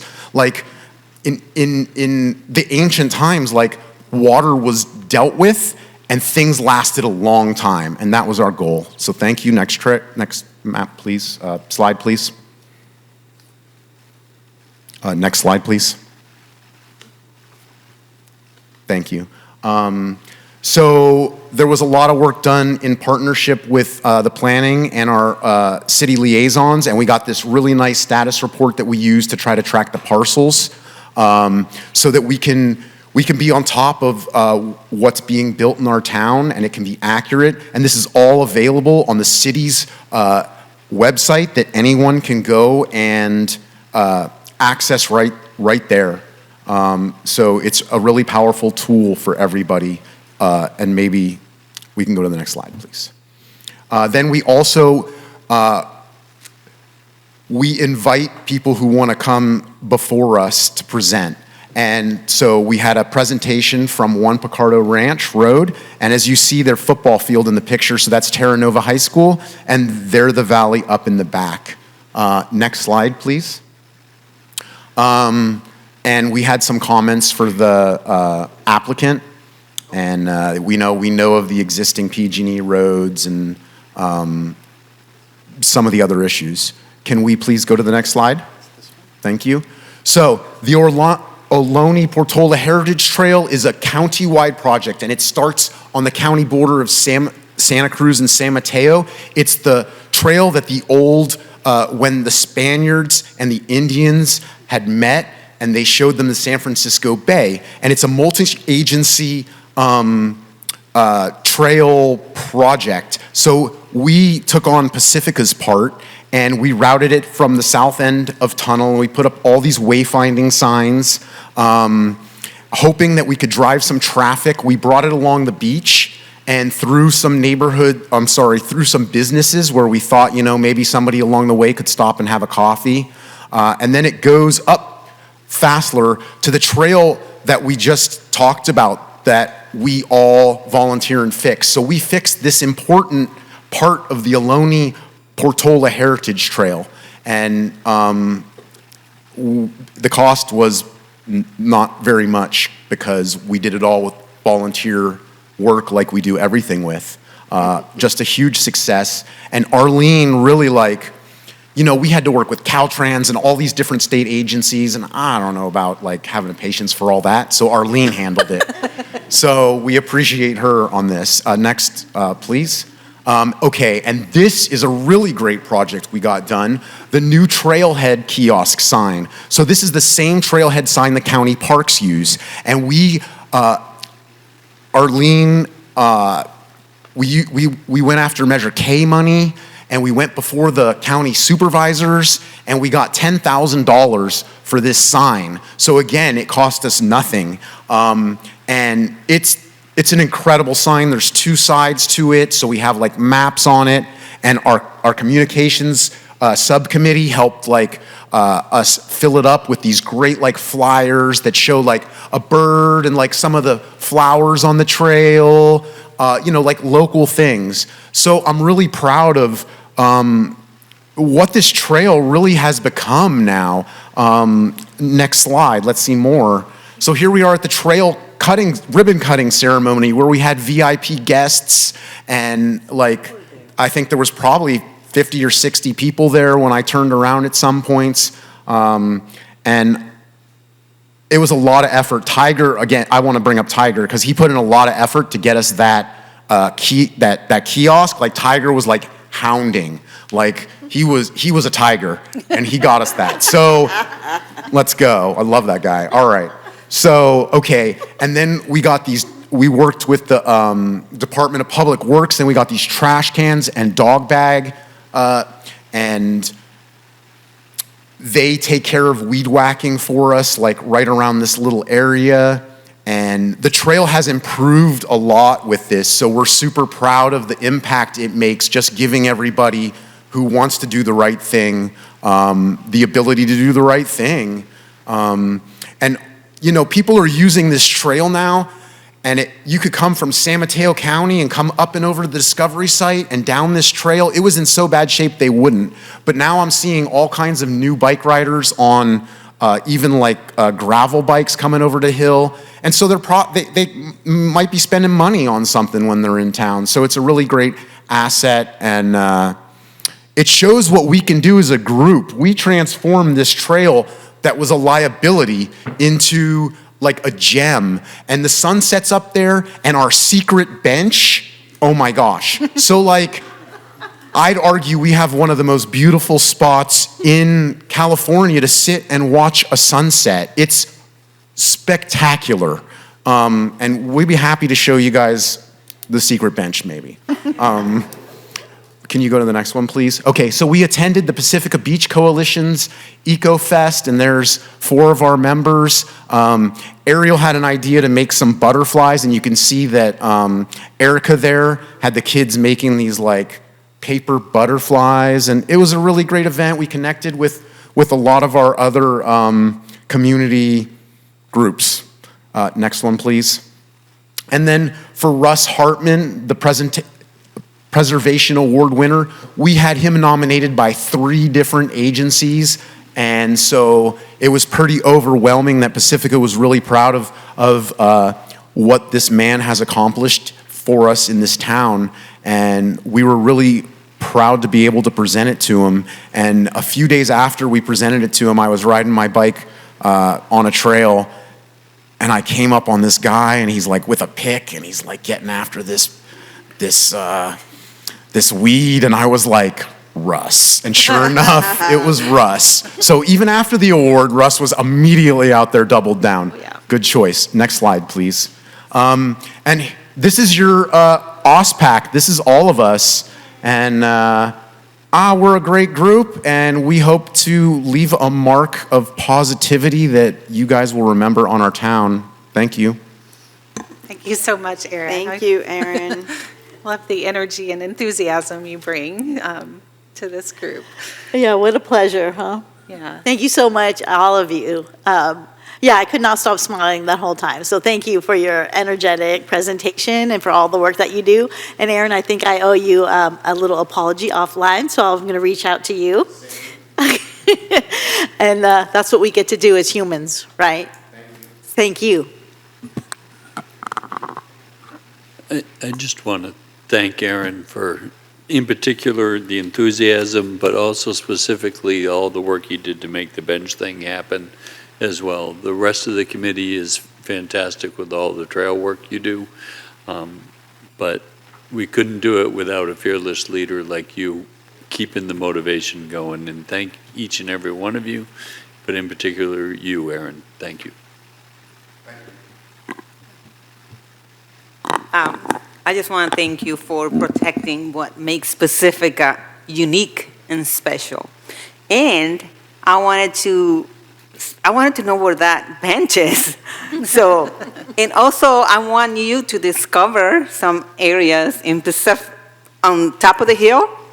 There is a trail that connects Westview to Fairmont. And I already talked to the city manager to see if we can kind of discover that. I would like to also, Mark and I, we walked from Fairmont to Fairmont West. That was a nice walk. So I also wanted to, and I think Suzanne Moore also went there with me. So I would like to see that area rediscovered and also see if people will get more business. If people get to do the walking and then they're hungry, so they can help the businesses on Fairmont. So hopefully, let's schedule maybe a time to show you around. It'll be nice, and I'm open to help out too. So thank you so much. Thank you. John Myra. Thank you, Erin, for your leadership. I think, Sarah, if you could bring up packet page 141. I don't know what slide number it is, but the secret bench is depicted with the tiger sitting among a group. I remember trying to talk you into joining. So you're paying it forward, right? You're doing the same with your other volunteers. And I remember you like, no, I just want to work. No, I just want to work. No, I just want to work. Well, here you are leading. Thank you. And for being a liaison with the biking community that uses that trail. I think that was really, really important. I remember at that ribbon cutting for the kiosk, just suddenly this whole cadre of people, and you knew every single one of them. And so it is important that, as Mary always says, the relationship building helps so much. So thank you for continuing on. Thank you all for your patience with me. I had a couple of questions, actually. And thanks for meeting with me recently, Erin, so I could learn more about what all your whole committee is doing.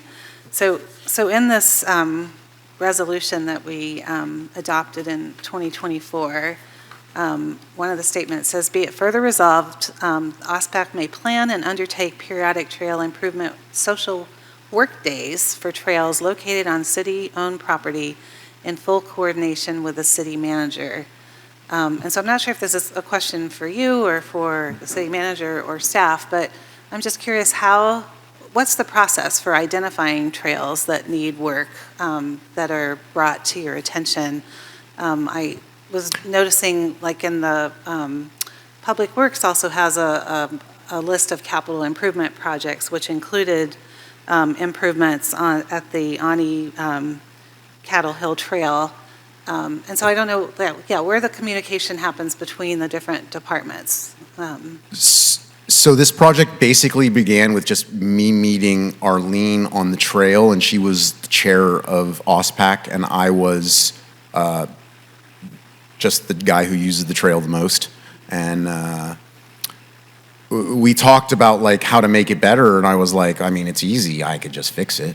And we didn't want to, it was more like, hey, can we do it? Let's start in this one spot and see, can we do it? Can we get community engagement? Is it important? We hadn't really branched out beyond this trail, but, our committee would certainly like to take it back to the rest of our members and discuss. We certainly, I know every trail that you guys are talking about, obviously. I've been on them all very recently, and I could give you an idea of what's going on if that's what we're asking. But we don't really have a mechanism right now to discuss, are we allowed to go in another location? So I think that would be a very important thing if you could help us with, please. Okay, well, I'm asking staff too, Yeah. and I know, we've had a lot of staff turnover in planning and public works and our city manager, so we might not have a protocol established right now, so. Good evening, Sean Charpentier, City Manager. I don't know if we have a protocol. We'll look into it, and if not, we can bring that to the committee in the upcoming year and talk about how that occurs. Although it feels very organic now, but how that occurs for their volunteer activities and how to prioritize those. Right, okay, great, thank you, I really appreciate that. I think we had to add that into the charter in 21 to 24 in order to start the trail work stuff, I believe. Well, it's definitely in here, so it'd be Yes. good to find out the process, right? Thank you. And not to overwhelm you either, how do you prioritize, right, the work and what work needs to be done by city public works, right? It's complicated, I'm sure. And then the other thing I actually asked at your presentation last year, so when we did the charter review, there was a lot of discussion about drafting a letter that your committee, working with planning staff, would work on to invite developers that own parcels that are in the open space manual, to invite them to come to your committee. And I know we talked a lot because the state restricts public meetings for projects now to 5, but if you get wind of an application, and I appreciate that you have planning staff, informing you about the projects coming up, but if you can invite them before their application is deemed complete, my understanding is it doesn't count as one of the 5. And so do you know where we stand on that letter? Is that something that is being sent out when? I am unsure about that letter. It definitely needs research, and I'm happy to reach out and try to find that information. I have been involved with the committee even longer than I've been on it, because I just used to come every month. I see Community Development Director Updegrave behind you. And Remy too, who might know. Yeah. Thank you, Mayor Bowles. Samantha Updegrave, Community Development Director. Staff did work with OSPAC to draft a letter, and we do send it out when we get a development application on a parcel that's that is an identified OSPAC site. Okay, good to know. Thank you. All right, well, that's all I had. We're just really appreciative of all your work. I mean, our open space is what defines our city, and we really appreciate your stewardship of this land. And thank you, Arlene. We love you. Arlene. Thank you Yes, for all your and hard work, Arlene. We are going to have a proclamation for Arlene. It's not quite scheduled yet, but it will be very soon. Fabulous. Thank you all. Thank you. Thank you. Do you have to open up public comment? Oh, yes, and now I will open up public comment, and I don't have any cards on this item. So if anybody wants to speak on all 5 of those committees, any and all, you can come up now. And Emily's not there. I don't know if, oh, yeah, come on up. I wasn't sure if your card just said climate change, so I wasn't not sure if that was related to the committees. Ken? Good evening, Ken Miles from Ballymore. Thank you for this opportunity, but I mentioned the open space, people talking about bike trails and things. A lot of us senior citizens and people with kids and dogs, we have a hard time navigating ourselves around these electric bikes and bicycles. And I think they got to work it out somehow when they do these trails that everybody can enjoy them. We don't want, be hit by a 25 mile an hour bike with a 200-pound person on there, it'd kill them. I think you got to remember that. Yeah. That's all. Thank you. It is being looked at. Thank you. Is there anyone online, Emily? Okay. Oh, wait, Suzanne Moore, please come up. If you could both fill out a card afterwards so we have a record. Ken, I've got yours. Will do. I'm just totally amazed how much volunteer work is done, and that these committees are just filled with volunteers who have passion, and what an incredible thing that is for our community, and what it means to our community to have that force. So I just wanted to thank everybody who's volunteering on these committees for all your hard work. Thank you, Suzanne, and ditto. We all really appreciate all the work. And we are going to have a volunteer appreciation party later this year that's not yet scheduled. So, on our plan. Okay, well, thank you. So that moves us to our newest committee, the Climate Action and Resilience Committee, and a discussion of their work plan. We'll start with an introduction by City Manager Charpentier, but I'd also like to invite Chair Deirdre Martin up with a few of the members from the CART committee. Just as a quick introduction, this committee is the Climate Action and Resiliency Committee, and it came out of the approval of the CARP plan last year. And I think it is a sign of the success of Pacifica trying to address climate resiliency in collaboration with its residents. So after the adoption of the Climate Action and Resiliency Plan, one of the recommendations was the formation of this committee. And the CARP was approved in July.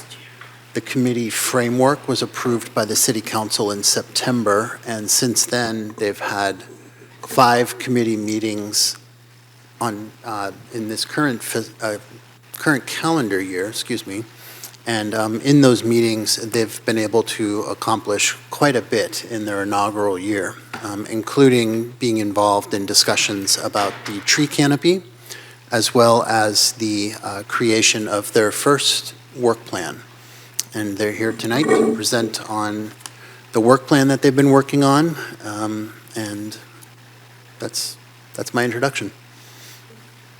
Thank you. Cool. Now a good time to start? Now's the time to start. Thank you. All right, great. I want to thank Mayor Bowles for putting this together, because this is sort of like a discussion more than a presentation. But we do want to give you a little bit of information about what we have planned. And you all have in front of you our work plan too, so you can reference that at the same time. So as we go through this, you can look at that, ask us questions as we go through. I'm Deirdre Martin, and I'm the chair of the Climate Action Resilience Committee, otherwise known as CARC, right? So you will hear it referred to as CARC, C-A-R-C. We will also be referring to the CARP, Climate Action Resilience Plan, okay? And this is Margot Myman, she is the vice chair, and this is Celeste Langiel, she is a member. We also want to thank Mayor Bowles for being our council liaison.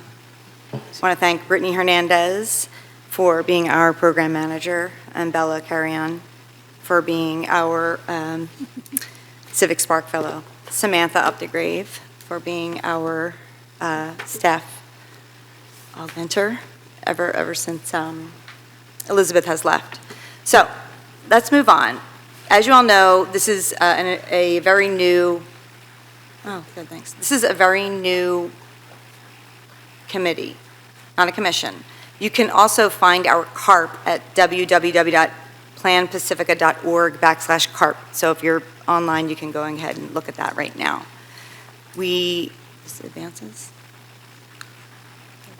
Okay, there we go. There's 3 stages of team development, right? Forming, storming, and norming, right? So forming is where you're getting to know people, right? And we've basically already done that. These are all the folks. We got Calvin Chang, Michaela Jennings, Celeste Langeal, myself, Margot, Lauren, Ren Murphy, Ellen Natazian, Ethan Ng, and Joy Richardson. Some of these folks have been around. You've seen their names for a while. Tonight we will complete our storming, right? So forming, getting to know people, storming, that is where conflict and competition comes together, right? So we have looked at everything that we've got on the table, and we're coming together to raise everything and all the conflicts and resolve them to present to you, and basically come together and say, yeah, these are the things that we are now not in conflict on. And then norming, right? And we're gonna get to that, right? The harmony, the cohesion, once we agree on what's next. Okay, so how do we form the subcommittees? These are our subcommittees here: electrification, permitting, EV and charging infrastructure, urban forestry and resilience, food systems and recovery, transportation mobility, and community engagement. The CARP members identified specific actions within the CARP that they were most interested in advancing, right? So everybody sort of became familiar. We were so blessed to have Margot had already been a member of the Climate Action Resilience Planner. She had basically worked and written it with the whole team. So we were so grateful to have her because she basically knows it inside and out. A lot of us are still getting to know it, right? But from there, we took all that information, prioritized initiatives that we felt were both achievable within the next year and capable of delivering meaningful impact while also considering individual member interests alongside broader city and county climate goals, right? So that is to reduce GHG emissions at least 45%, reduce GHG emissions from buildings by 24%, and this all will come out in the wash, reduce vehicle miles traveled by 12%, and increase Pacifica EV adoptions. There's a lot more information that goes along with that, but it's in the plan, trust me. So we will move on here, and I will hand it over to Margot, I think, right? Yes, so before we actually get into the work plan, I'm on packet page 156. I think that's where we all are. It does say CARC work plan, but we want to talk for a second about work items that are ongoing first. So it's worth just noting that we're in a transition period right now. We're between developing the CARC, which we did over the past couple of years, and actually implementing the CARC, which we're starting to do now. So certain activities have carried over. One is tracking progress, and admittedly, this is one area that we don't have a formal structure in place just yet. But we do like to think of this in 2 kind of buckets. We've got tracking the committee progress. What are the people on the committee doing? What are people on staff doing? What are people doing? And so we do need to, create a formal tracking process for this. But other than that, we also need to actually track our goals that are stated in the Climate Action and Resilience Plan. So we're talking about, as she was saying, reduction in emissions, increase in EV adoption, all of those things.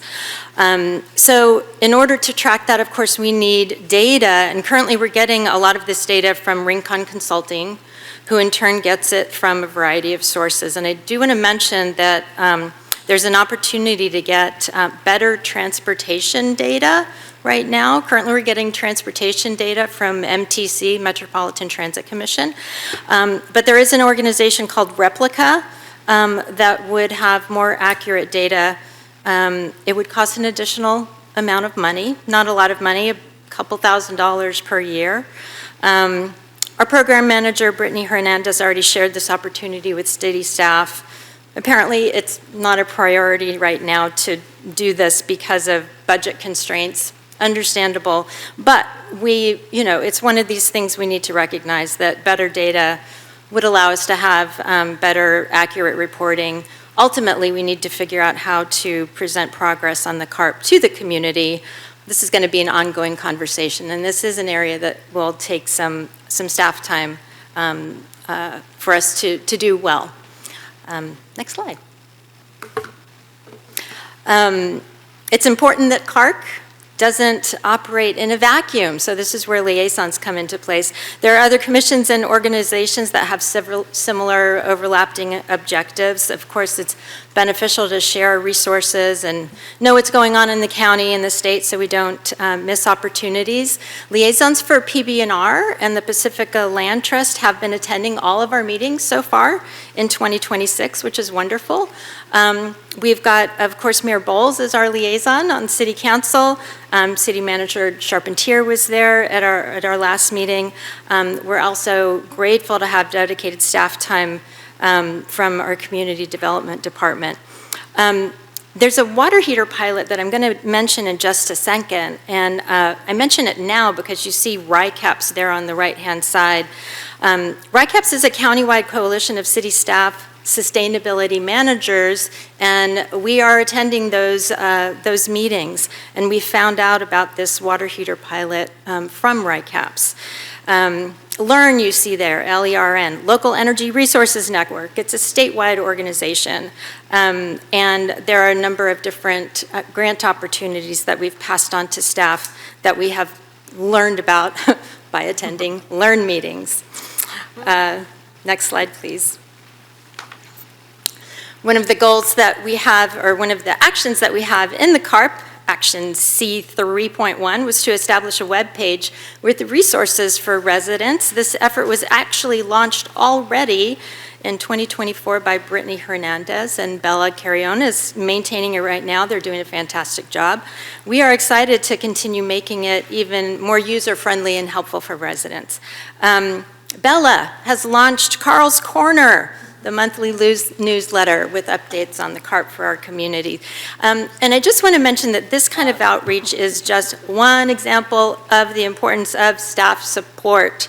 Our Civic Spark Fellows, which include Gabriel Trevino, the first one we had, Brittany, who then became our part-time program manager, and our current Civic Spark Fellow, Bella. They've actually been crucial to CARP, and it's essential that the Civic Spark funding continues for CARP. Staff members, these Civic Spark Fellows, they're able to devote time and effort in ways that the CARP volunteers just cannot do.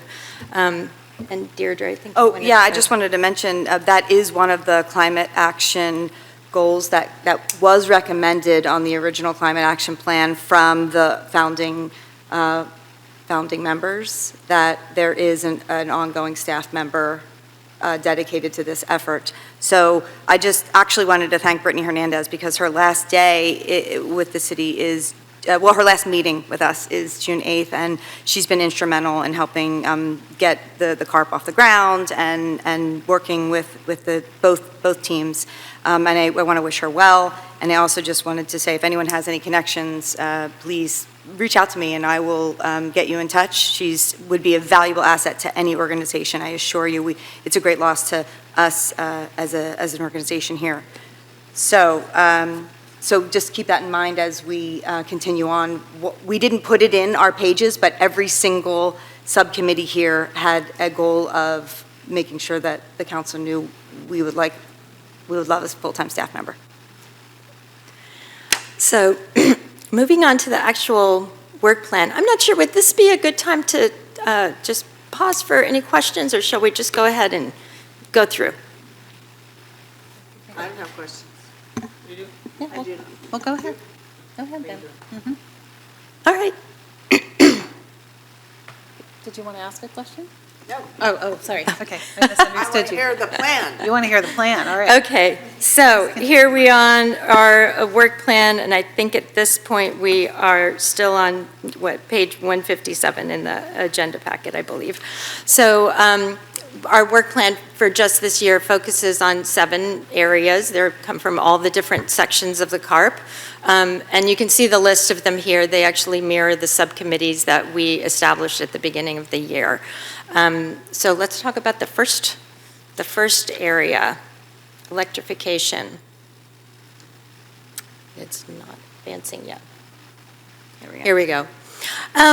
So one of the goals in the CARP is to reduce greenhouse gas emissions, specifically for the building sector. It turns out that about 40% of greenhouse gas emissions in Pacifica come from buildings, and most of these are residential. So we decided just for this year to focus on the permitting process for replacing large appliances such as water heaters and furnaces. Obtaining a permit can sometimes be a hurdle due to the expense and potential delays. We don't know if that's the case in Pacifica because we are looking into it right now. We separated out water heaters here because, fortunately, as I mentioned a second ago, the city's participating in a countywide pilot that's looking at the permitting process specifically. The pilot came to our attention through our participation in RICAPS, and we are one of 9 jurisdictions taking part in it. The consulting team, TRC, is providing technical support and outreach, so we wanted to take advantage of this opportunity. It was like something that was just dropped in our lap. The timing was perfect. Ultimately, the pilot's going to provide information about best practices for the city and resources that the city can share residents with. We're hoping that this pilot could identify best practices that might be adaptable to other kinds of upgrades, not just water heaters. Essentially, we just don't want the permitting process to be a barrier for someone who wants to electrify their home. Next slide. Do we want to ask any questions about that one? Any feedback? I think we'll let you go through, and this is like a normal Sounds good. Yeah. Okay. hearing item, so we'll ask questions, go to public comment, and come back for deliberation. So in Pacifica, transportation accounts for about 48% of greenhouse gas emissions, and it makes sense, therefore, to encourage adoption of electric vehicles. And really right here, we're talking about planning here, about identifying opportunities, developing policies, creating a strategic plan that will facilitate widespread adoption of EVs. Action item T3.3 in the CARP states that the city will install 508 EV charging stations by 2030. Notice that that is not on this year's work plan, but we do need to create a plan for that. And my understanding is that cities are much more likely to be eligible for EV infrastructure grants if they have an EV readiness plan in place. So the CARC members want to support that effort. So with resilience, we are pretty much talking about research efforts, supporting grant writing efforts, and conducting outreach here in 2 big buckets: shoreline resilience on the one hand, coastal resilience, and wildfire resilience on the other hand. So there are a lot of other groups doing work in these areas. We want to support what the Pacifica Land Trust is doing with their coastal resilience opportunity study. We want to be identifying other stakeholders that are doing work in this area. And again, you see on the right-hand side, wildfire resilience. We also want to be looking at potential permitting processes for helping to allow people to, with home hardening and defensible spaces efforts. Awesome. Okay, food systems and recovery. Oh, sorry, is that right? We're seeing that, yeah. So again, this, for food systems and recovery, our goal is to reduce the solid waste sector 75% GHG below 2021 level, so by 2030. So what does that mean? That is essentially like solid waste. They're referring to like food, right? So, but what this subcommittee is looking to do is to trace the food in Pacifica from the source to the compost pile. Essentially, this year is going to be focused on mapping out our food recovery system, right? We want to look at stores, restaurants, what's going on with PRC, what's going on with the community center, and increase the mass of food that's recovered. Look into zero waste programs, food waste hubs, and just reduce the food going into landfills. So this year is going to be mostly focused on mapping, researching, and identifying areas for communication. Not a lot of there's not a lot of money being spent this year on any of this. Is obviously we have to do a lot more research on this one.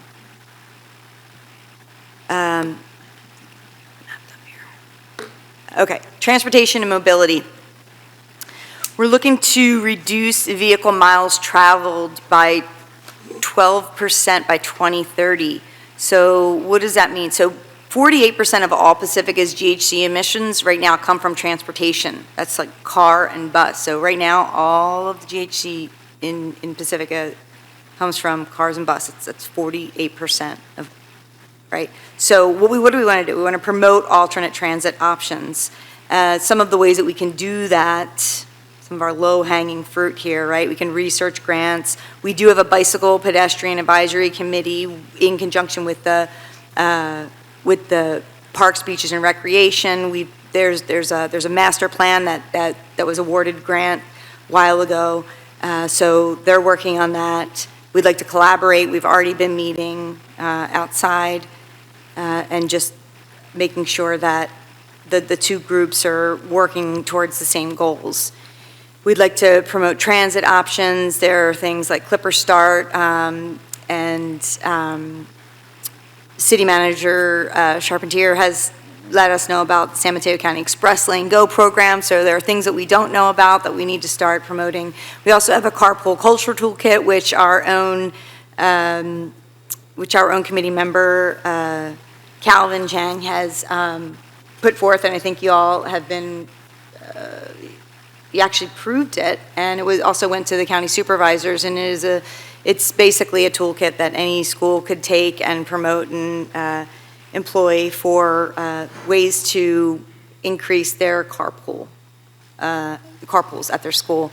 So a lot of research. There's also Measure W. I mistakenly put Measure A in here. We have another member, Murphy, that has stepped back a little bit here. So I don't really know much about Measure A, but I know that Measure W is a regional sales tax measure that's going to be on the November ballot. We could potentially get some money. It's just being monitored right now, but we'll see if it does pass. There's some money in it for us, and we could see how we could promote some transit options and just get a little more visibility here. Urban forestry. Thank you so much. You all agreed just a couple weeks ago to increase our tree canopy goal to 25%. You've already kind of hit that goal, so thank you by signing off on that one. And then these other ones, you're all pretty familiar with these ones. The loophole language, that's low-hanging fruit. These are things that don't cost us too much money, right? Supporting the Adopt a Tree program, coordinating with PBNR on Tree City, USA, and Arbor Day happenings, and then working with Public Works to develop an urban forest plan when and if we do have the money. So we're here to help. That is really it on that one. Next. Yeah. Oh, yeah. Yeah, that was it. The only thing I wanted to say on this, the other one I wanted to say on this one was, there is a note on this one from the on staff comment that just says that there doesn't need to be staff involvement, and I just kind of want to mention that may have been a mistake, because there is staff involvement needed if if a CARC member is not able to attend a LEARN or a RICAPS meeting, their representation from the city would be needed. Things like grants are announced in those meetings. For example, today there was an urban greening grant announced at a RICAPS meeting, and both Margot and Bella were there. And if Margot wasn't there, or if Bella wasn't there and Margot couldn't have been there, we wouldn't know about it. So representation equals knowledge equals opportunity. So my recommendation is that we do make that, something that staff should keep their eyes on. That's it. Next slide. Yeah. Community engagement. This one also is just a little bit more of a high level as a subcommittee, coordinating with all the other subcommittees, right? For education, outreach, attending events, supporting climate action newsletter. We would love to eventually be able to update the resource webpage with statistics when we do get them. And then there's the carpool toolkit that has already been adopted at 28 schools. So with all these opportunities, with being able to engage with the community, it just becomes more of a multiplier, and we just continue to get our work out there. We have attended the Eco Fest. There was a Parks, Beaches, and the Pacific Beach Coalition. There was a movie and a cleanup. We're attending a Climate Jeopardy next week with the Rotary Club, and then there's a potentially EV Expo in October. Yeah. So it's just a multiplier there for all the engagement. Anything else on the engagement? Oh, yeah, land trust meeting that you had 2 weeks ago, right? Yeah, it was about 2 weeks ago. So that's another partnering opportunity, which was mentioned up above. So, yeah, that's it, community engagement. And that's our last slide, and we were hoping to kind of have a dialogue here, which is thank you to Mayor Bowles for creating this space for us. Oh, absolutely. No, we're so grateful for your work carrying on, not just having a plan, but being able to implement and start to meet our greenhouse gas reduction goals and take better care of our planet and our little piece of Pacifica that we have here. So thank you. You've done a lot in these 5 months since the committee has been organized. So I know there will be direction that we need to give to them on the work plan. There's been some input from staff about concerns about staff capacity that we'll need to talk about a little bit. I'm not sure that all those questions will be answered today. Our next meeting on June 8th is when we are really digging into our budget and staffing levels. So in terms of city staff, civic well fellows, and et cetera, I think that is going to need to wait until that meeting later in June to have that conversation. That's my understanding. Yeah. Is there anything you wanted to add, City Manager? Just to thank them for their work, and also note that the CARP is three things all at once. It's necessary, it's aspirational, and it's multi-year. Mm-hmm. And in the staff report, we tried to make a good faith estimate of how some of these activities would fit within the current staffing resources we have available. And also that there, as you noted, the June 8th meeting will have a broader organizational discussion about what the budget looks like and how we have requested, we're facing a $2.8 million deficit, and that's approximately before the VLF funding was not included in the governor's May revised budget, and also what the target reductions for each department is. I didn't want to mention this in the introduction because I didn't want to I didn't want to dampen the aspirational aspect of this, because as I mentioned, this is necessary and aspirational for us to accomplish our goals. It's also multi-year, and through that budget process, we'll have an outline of sort of what some of the resources will be within the context of the entire city organization. Thank you. Thank you. And sorry, just a quick question. I see the recommended action is to receive a presentation and provide feedback. Yes. And I'm just curious if the feedback is just like on our presentation, or if you're going to say, yes, we can, no, we can't. I think the feedback is on the work plan, is my understanding, right? That was the intent, yes. Okay. Yeah. So I'm going to Yeah, what I want to do is open it up, see if there are some council clarifying questions right now on this side of public comment. And then maybe we can go back through each of your proposed areas of work and talk about them in a little bit more detail one at a time. That sounds okay? Everyone? Yeah, I think that would be great, because I feel like I have things to say throughout. So if we're going to go like top down, that'd be great. Okay. After public comment? Yep. Any questions now before public comment? Okay. I have 3 cards. So we'll start with Jessica Shepard, followed by Remy Tan, and then Ken Miles. I assume you wanted to comment on this item also, because you wrote climate change. But hi, Jessica. Welcome. Hiya. Good evening, council. Good evening, community. My name is Jessica Shepard, and I really appreciate the presentation you guys put together. But I did want to alert you of a resource that could potentially be useful, not just for the committee, but also for local residents and potentially local businesses. There is a business app essentially called Too Good To Go. Some of you may have heard of them, some of you may not have. However, the idea of Too Good To Go is that businesses can basically, at the end of their closing day, put up whatever is left of their food, and you can pick it up for a fraction of the cost. And the thing with it is you don't know what you're going to get in the bag. So, for example, a bag that might cost you $25 worth of food regularly might cost you $7, because it is the end of the day and they want to turn a profit, and you might want some food for cheaper, and that could be something around food donation, food accessibility, that we could potentially get our local businesses involved in, particularly Mazzetti's. If you're hearing me, I would love a brown muffin at the end of the day. But no, there are plenty of businesses that have some amazing food in Pacifica, and that could be one way that even our low-income residents could afford a really nice meal every once in a while. And so I don't know if that's feasible within the committee's plans, but it definitely fits within that food waste reduction for sure, because there are plenty of local businesses that have amazing food, and maybe they have nothing to give at the end of the day, but whatever they do, I know would always be appreciated. That's all. Thank you. Thank you so much. That's good.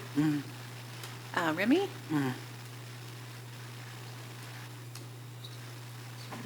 Hello, Remy Tan. I'm speaking as resident.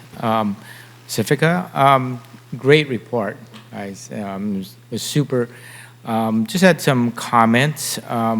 Samtrans is our transit agency here, and they've unfortunately cut bus service to the bone here. I remember when I moved here, they had express buses to the city, express buses to BART, and I used to ride them, but they're gone. So like everybody else, we get in our car and drive. So I think one thing you guys got to get with Samtrans and really push them to restore the cut bus service. Because the DX to the city, that bus was standing room only, and they cut it. So it seems to be no rhyme or reason. And then now we got new technology, like the Waymo driverless cars are amazing, and I think driverless shuttle buses would be around the corners. That should reduce costs to Samtrans, and that would hopefully help restore bus service and actually have more bus service, because they don't have the cost of the drivers. And PCE, Peninsula Clean Energy, they got a really great program for a hot water heater emergency replacement, and that's usually when people replace their water heater, when that thing breaks and it leaks water all over your house and you need a water heater tomorrow. So I know those guys are addressing that, and Margot, I saw you at the last community meeting for PCE, and so they're really on top of it, and they're a great partner. So please continue working with them. Regarding EV charging, maybe look at the different charging companies. ChargePoint is probably the biggest one, Electrify America, and a lot of these companies will pay part of the cost for putting in the chargers.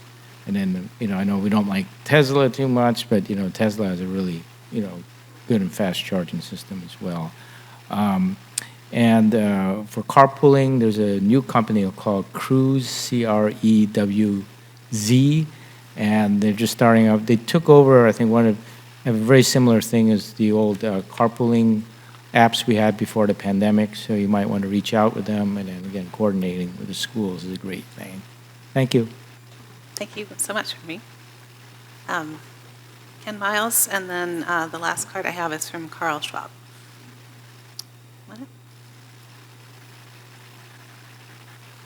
Thank you again, Mayor Bowles and City Council, and new city manager. I'd like to, what I like about this plan you have with the resiliency plan, I guess you call it, is that you're working with the urban forests.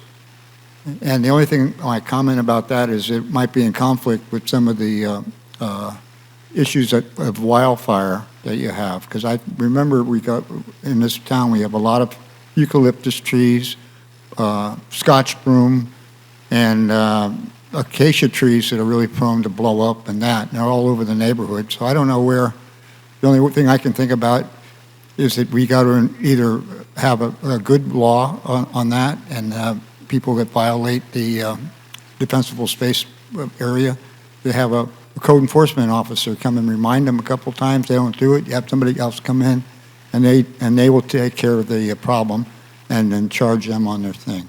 Also like the idea about solar power.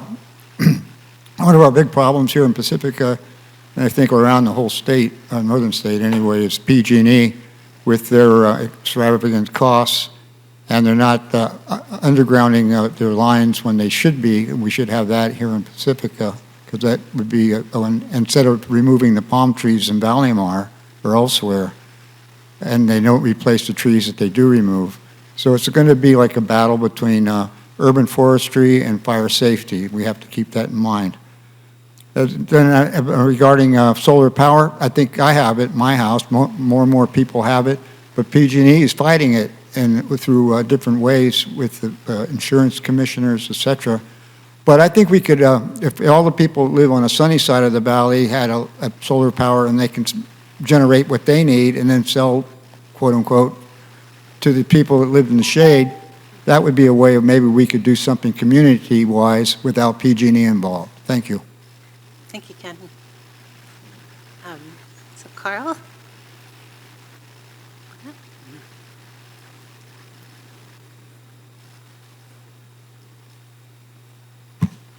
Hi, my name is Carl Schwab. I don't know if you need address or something, or no.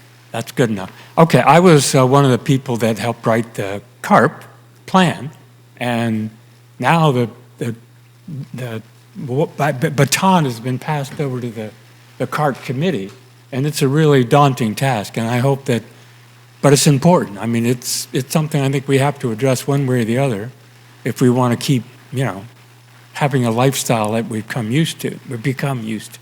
Anyway, so I thank them for their work, and I hope that they'll get cooperation with the city and the various other organizations and funding sources, and actually make this thing happen. So I just want to wish well and hope people can cooperate on making this happen. Thank you. No public comments online? Okay. All right, well, close public comment and bring it back to council. So I'm trying to figure out what page we should start on. There were ongoing work plan items that were discussed starting on page 156. I think you can probably skip over them because they're, maybe unless Samantha has a different recommendation, because they're ongoing. We, as a committee, already agree that they're ongoing. I don't think there's any real staffing issues, unless maybe Samantha disagrees. There was maybe some staffing repairs. So I do think that maybe we could start at. I did mention the funding for the data. I did Exactly, mention the data, funding right. for the data. Yeah. And so that was so it was like $2,500, right? $3,000 for 1 year and an additional $7,000 if you wanted them to go back and make it match with previous data, is what I understand. Okay, so And write that's, that down. and that's just for transportation, not. That's just for general. transportation, right? Okay. Vehicle miles traveled. Uh-huh, okay. And if you wanted more information about that, we could get information from Ryan Gardner of Rincon. He has a number of slides and details about the kind of information that we could get from Replica. Okay. And then packet page 157 looks like a good place, the very bottom. So fiscal year 2026 CARC work plan priorities recommendations developed by CARC might be a good place to start. Okay. And let me just check in with city staff. Were there other things before jumping to this item of the work plan that you wanted feedback on? Some of the preceding items, notice, included the language, the recognition that if it were an ongoing item under current staffing levels, we could probably manage it. Mhm. But that was we very deliberately defined that as current as of right now. Okay. Well, I have a question on that.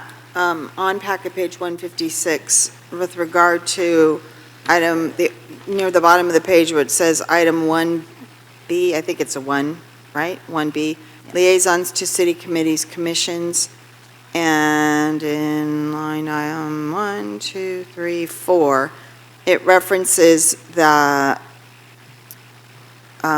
contributing relevant information to the city's regular CARP-related newsletter prepared by staff. That's the Carl newsletter. And in light of departures of staff and uncertainty about staffing, who's doing that right now? Right now, that's being taken care of by or being done completely by our Civic Spark Fellow, Bella Carrion. So if the Civic Spark Fellow position is not reinstated, continued, then Carl's Corner might go away. And Bella's contract is until the fall, I believe? I believe till October. I don't know. Okay. Bella, Or Samantha. September 2026. So it would mean we would have to, I think it's apply for the grant. I think there's still funds, you still have to pay some money, right? It's not. Yeah, my understanding from previous years, it's about a $40,000 payment from the city, and it's grant funded otherwise, to pay a proper salary for that work for an 11-month period. So that would be something that would come before us for discussion on June 8th. That's correct. Okay. Yeah, those are going to be very hard discussions for us to have. Absolutely. Yeah, and so I appreciate being able to look through all of this tonight. Uh-huh. Because it's going to help us in our conversations then. There was something I had a question about. Sorry, excuse me, can I just make a comment on that? Can I just make a comment on that one? Because that is a very good example, Councilmember Beckmeyer, of the kind of representation that would actually be lost. Bella wouldn't have been in that meeting today, and we wouldn't have known about that grant. So, Mary, that's kind of just what I'm saying is if we don't have that representation, it's a circular discussion, then you don't get grants and none of this happens. So I apologize for interrupting you. Oh, no, because kind of that's where I was going, because it made me take notice when, if one member can't go to a meeting and then we're going to expect staff to go to that meeting, and I think that's the gap, and I'm concerned about that. Also because our staff is already overworked, and so, yeah, we're going to have conversations about that, but I understand the importance. But yeah, that was something that stood out to me. And there was okay, I'm good for right this second. I'm excited to talk about transportation though, so when do we get there? Okay, we'll keep going.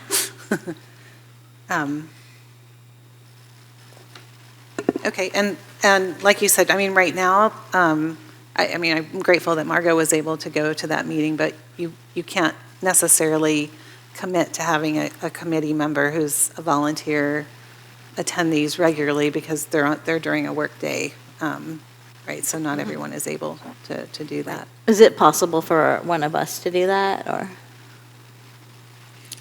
It's I don't, the group is made up, so RICAPS is made up of sustainability managers or other city staff. I see.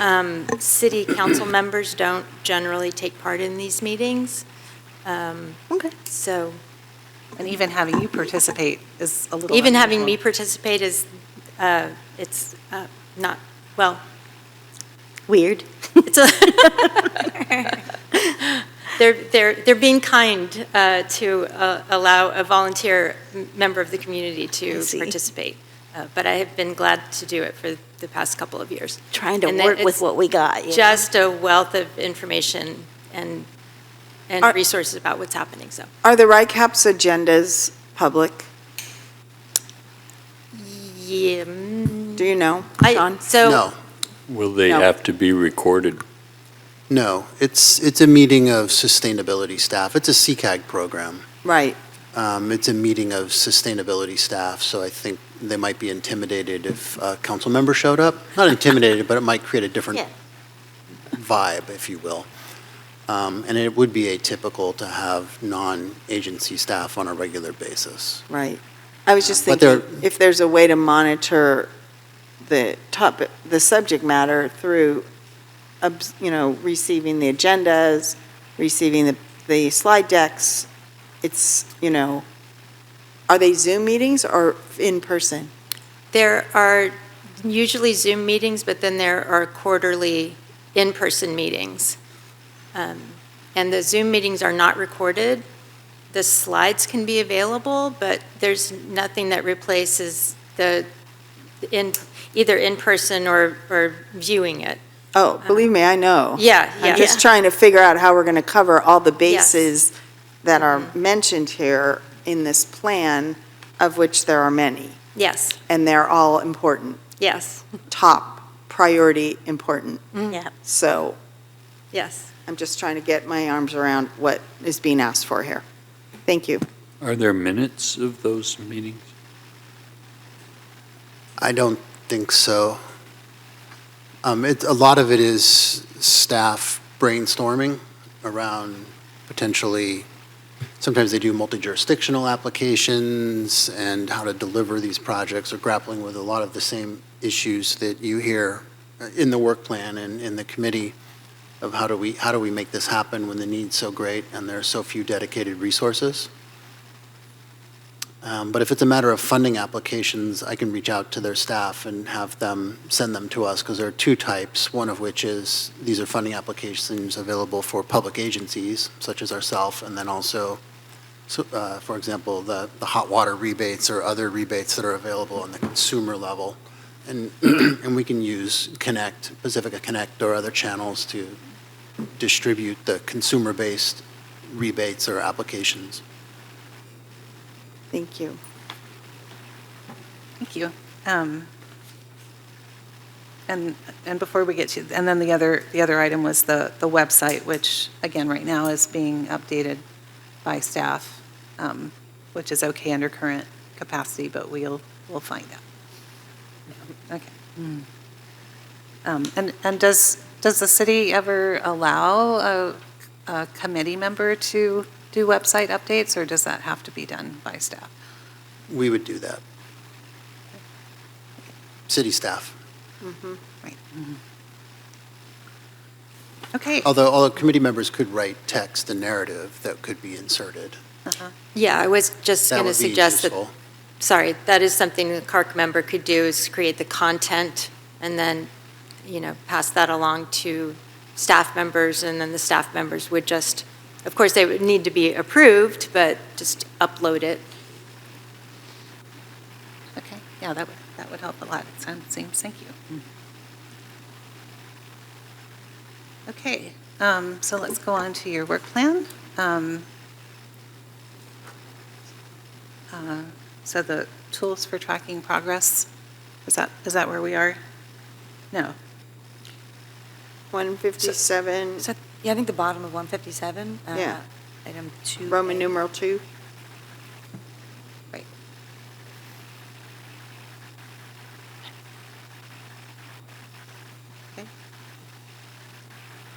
So I think this is something that we've directed, right? That in the future, you'll be presenting your work plan Yep. concepts to us earlier in February so that we have the information before our strategic goal setting, and then it, factors into the budget discussions every year. Yeah, I like that. Mhm. Smart. Okay, I think that sounds good. We can move on.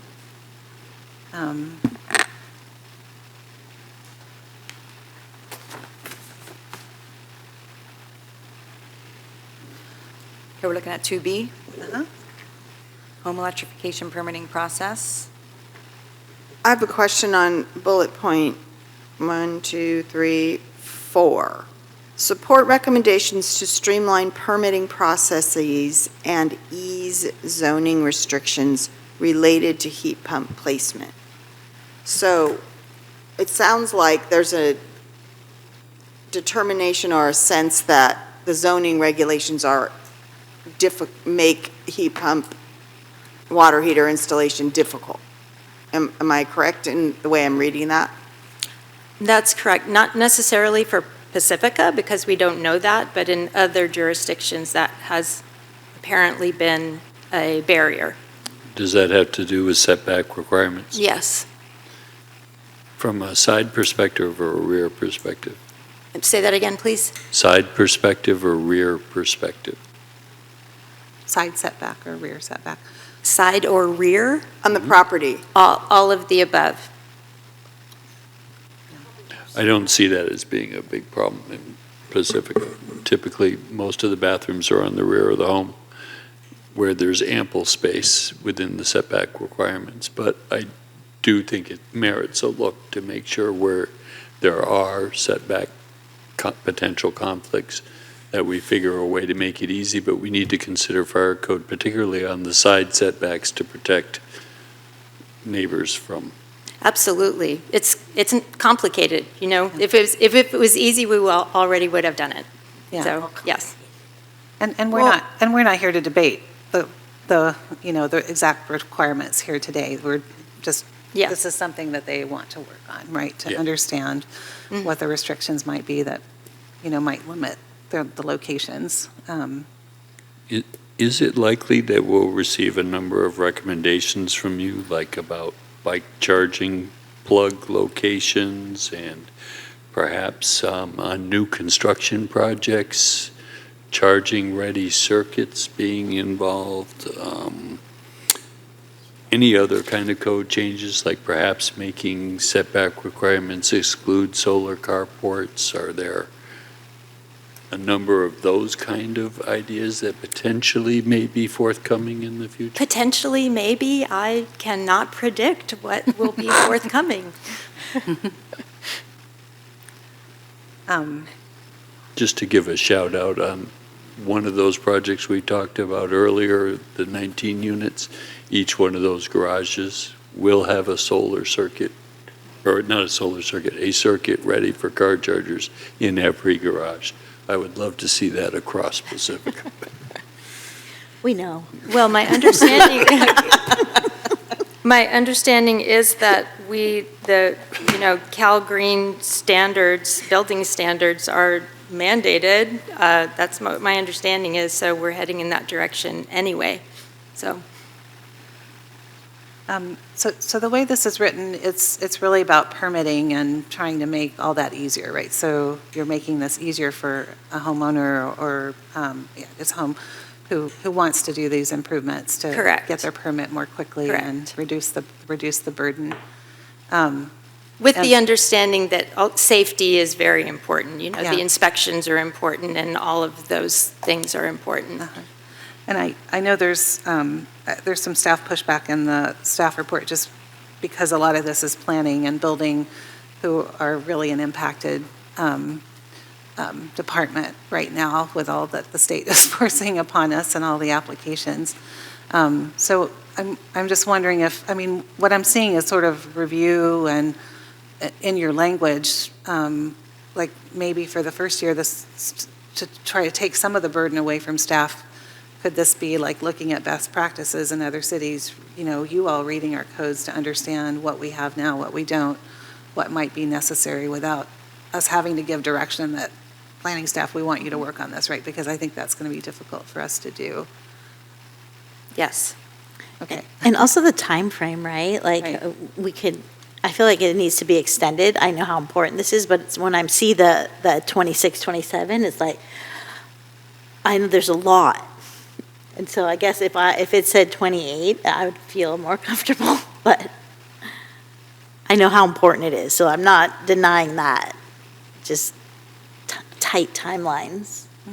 Could we add a caveat in there sometime that's someplace that says as staff time allows, to give staff flexibility, that if it doesn't work in that time frame, they're able to say, hey, sorry, I have 7 builders remedy projects that have a deadline. It's going to need to wait till after the builders remedy projects are done, for example. Hypothetically speaking. Yeah, and what is next that the state puts on? Yeah. Yeah, what would staff feel comfortable with some of this language being softened a little bit? I mean, what specific kind of direction should we be giving? Feedback. I think on the one hand, the flexibility would be appreciated. On the other hand, we want to be able to manage expectations. And how do we prioritize? Because everything we do we have to deal with, the core services. Somebody comes up to the permit counter. We have to deal with the legally mandated services, which are increasing, feels like every month. And then on top of that, there might be a little thin band of discretionary, and then how do we prioritize? So if there is flexibility, I'd want to be able to articulate what the expectations are. But like just going down the bullet points, so review, which is them doing it, review, which is them doing it. Maybe staff would point them to where these are in our codes, which could maybe just happen at a meeting. Conduct countywide best practice.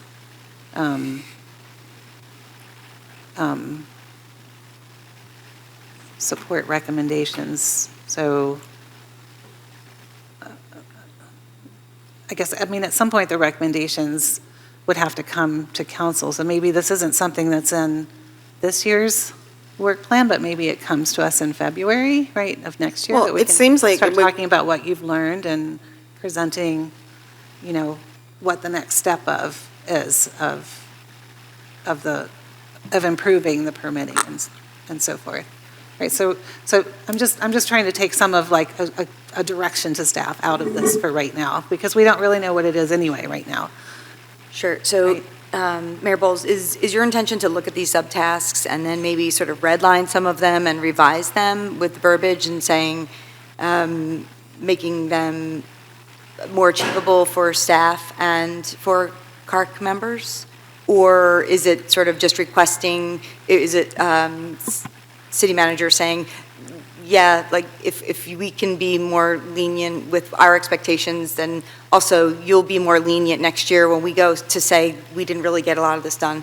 Oh, absolutely, right. We understand all our committees are volunteer. And yeah, because we understand after we read the work plan that, we understand there's going to be cuts, and we understand a lot of this is going to turn into support, research, best practice, mapping, and then doing another presentation that shows sort of all of those things. And we tried to pick the low-hanging fruit that wasn't, that was most cost-effective. And then when we saw the work plan, it was kind of like we knew what we were going to have to do. But I guess sort of where we are right now is how do we, I'm very procedural. So how are we expecting to move forward from this to the next spot? Are we going to redline here, or do you want to just kind of agree that like, yeah, this looks good, but we're both going to be able to have to bend on a lot of the stuff? Yeah, I think the only sentence that gives me pause is the fourth one. Support recommendations to streamline permitting processes and ease zoning restrictions. Yep, that's the one I brought up. Because I think that's the one that's not defined yet, right? And we don't really know how big that is. So if that can be, research recommendations, and then when you come back again, we can talk about the specifics a little bit more as part of next year's work plan. Yeah, I would be comfortable if we extend the timeframe. I think you're going to see all of these are just fiscal year 26, 27. We all just assumed it was just for 1 year, so yeah, I think we can all agree. Margot's term's 1 year, mine's 4 years. We're all like, let's just try to get stuff done. For sure. Yeah. Yeah, and you did find low-hanging fruit throughout the whole plan, so. Exactly. And this is timeline that you want to start these things, not necessarily that they're all wrapped up in a year or two, right? I think that's important to communicate to us, but also to staff, so they're not feeling overly burdened. I think for that bullet number 4, it would be fine to say research recommendations, because then we would have an answer. Are we talking about side or rear placement, et cetera, et cetera. So we can change support to research. My question, once it comes back to us, is how does this potential change in zoning relate to other zoning reviews that we're already planning to do? Where does that fit in? We just finished the building code 3-year cycle update last December, I think? This past December. Yeah. So we're effectively, well, not yet, but 2.5 years out. yeah. So, I mean, if it's the timing of those kinds of things and looking at where is staff working on zoning anyway? I mean, I know that we have some zoning that needs updating. Where is that going to fit in staff's work plan already? So how would this piece align or not align with that? Those are the kinds of questions I'm thinking about. Yeah, like zoning code modernization in general is on the planning staff work plan. So this could be something super simple if it's just about setbacks for heat pumps, or it could be very complicated, right? That's just what we don't know right now. Right. Guess we'll find out. The zoning issue is a pretty small number of houses, and I think, if it does come down to... Can you speak in the mic? Sorry, Celeste. I think if it does come down to the air district requiring more, heat pumps, water heaters, heat systems to HVAC systems to be implemented, then things might change, but I think it's an iterative process, and right now, we don't have that information, so I do think it's a lower number of heat pump heating systems. But I think just a change in the zoning code, irregardless of the number of properties, is, a certain amount of work, right? So, yeah, if you're willing to change that language, then I'm happy with all of these.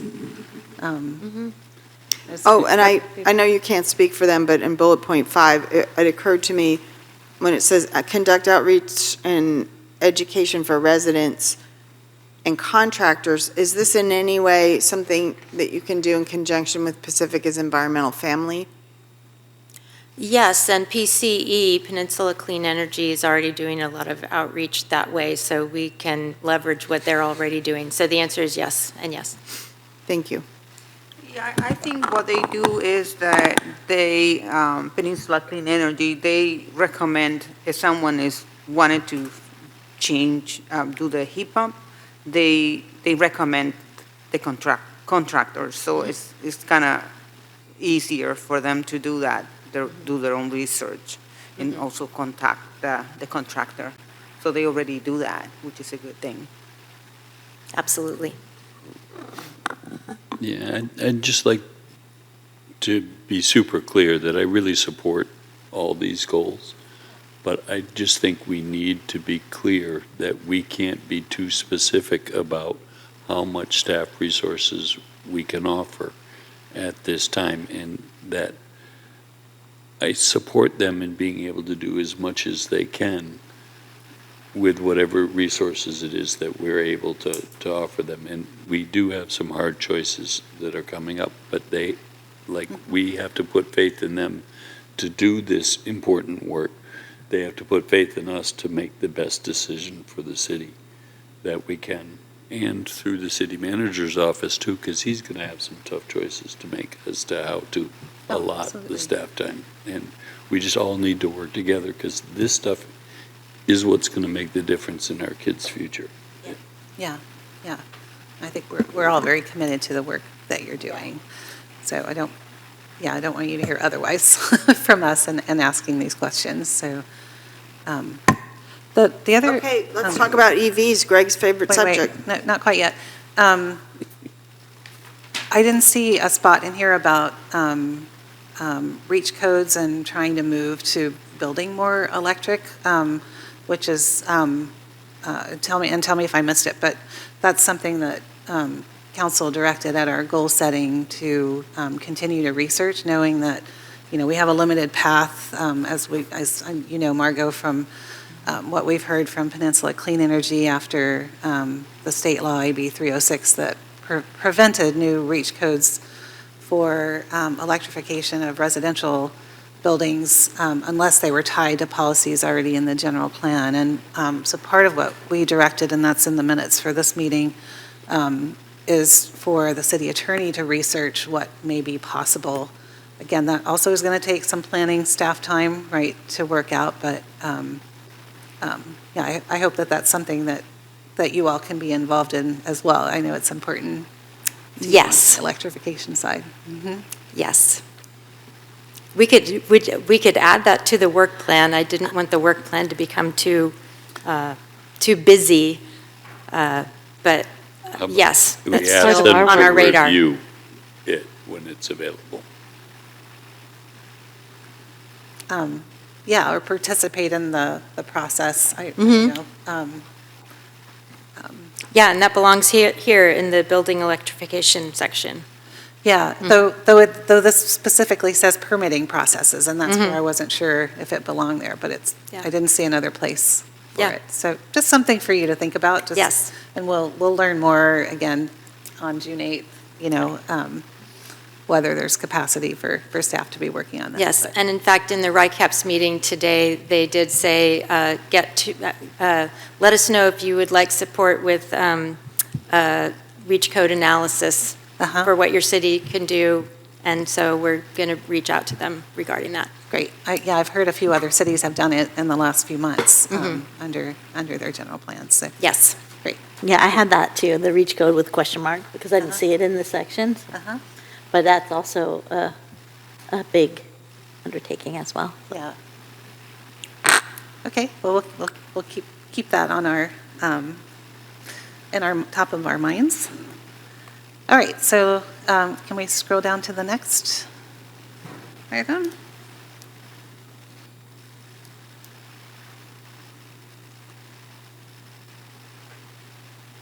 Okay, you seem to have some input, questions, Sue? No, I was going to give Greg the floor because this is his favorite subject. If it was left up to me, I would love to research how much stuff we can mandate be part of any new building or remodel to get as much infrastructure for EVs in place as possible.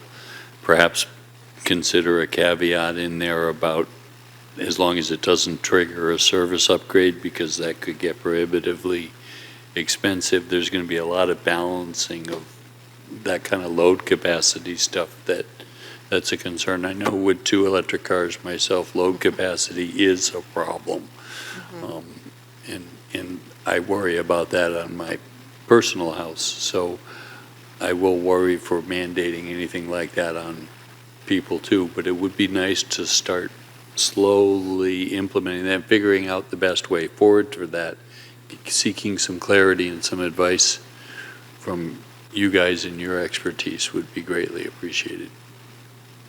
There are a lot of groups doing work on this right now, so the idea is to get with them and find out what's happening across the county and see what resources there are for us, et cetera, et cetera. So Celeste and I are on this subcommittee, and we have our work cut out for us. Yeah, definitely leveraging, whatever resources that the state or county has and local groups and PCE and all of them is, what will move us forward, I think. And again, I think the language seems mostly okay. That's research and support and partner and so forth. The one 1, 2, 3, 4, 5, 6, bullet 6. Well, actually, I was looking at a different one. Oh. The fourth one that talked about developing an EV readiness plan. So I have no idea what's involved in that, if that's, a cut and paste from what other cities have done, or if that is something that needs a lot of planning or public works staff time to do. Yeah, we are just now starting to understand what an EV readiness plan is, and it's a big lift. I will say, San Francisco published one, I think in 2019, and it was 117 pages long. Okay. So it's a big lift, depending on how robust we want our readiness plan to be. But again, we, if we want to achieve our goals, we do want to have approximately 540 EV chargers across the city, both public and private. So we need a plan for that. Well, I have a question as to whether you've heard if there's any data sources, or how does one go about finding out? Like, I didn't know Greg had 2 EV charging things at his house. Is there a way to find out what our own citizens have been doing? Because they don't have to get a permit to do that. Is there surveying? Is there, hey, how's your EV readiness at your house? We do have, what is that thing called? That fast something survey tool? You know that one that just came out today? What is that thing called? Flash vote. Flash vote, that's it. And other survey tools like that, is that a way to try to get our arms around? I mean, certainly the city can say what we've installed on city property or not, or where are we? Like, for example, at the Civic Center, where we now have the structure, right? And pretty soon I'm not going to be able to park in those spots that say EV only. As long as there's no EV chargers, if that's the only spot available, I'm kind of pulling in there real quick. But I realize that will not be cool very soon. So I don't know if there's a data source somewhere that you have heard of, or ways other cities got their arms around this. Anything? Not yet? Not yet, but I was in a meeting a week or 2 ago. There's an organization in Marin that's all about EV infrastructure, and they're trying to make their way to work with organizations down the peninsula. So I will be reaching out to them. I don't recall their name right now. Cool. Yes. Are you planning on doing any analysis of where the grid will no longer support any more electric cars? At some point, yes. Yes. We're just getting started in this effort. So we should probably reach back out to you to get these questions again. Right. And we can do that. I mean, we can connect with our PG&E people, and there's a lot of information resource. And Maya's great. Christine's on PCE, there's all that. So figuring out what we already have access to, I think will be very helpful. I have to say, bullet point 6, I don't know what Cal Green Tier 2 EV charging requirements are. So I really don't know that I can support the implementation of them. I'm sure I need to, but can you tell me more about that? Well, my understanding is that Cal Green Tier 2 EV charging says that new construction has to be EV ready. It has to have the power ready for level 2 charging, which is 240 volts, I believe.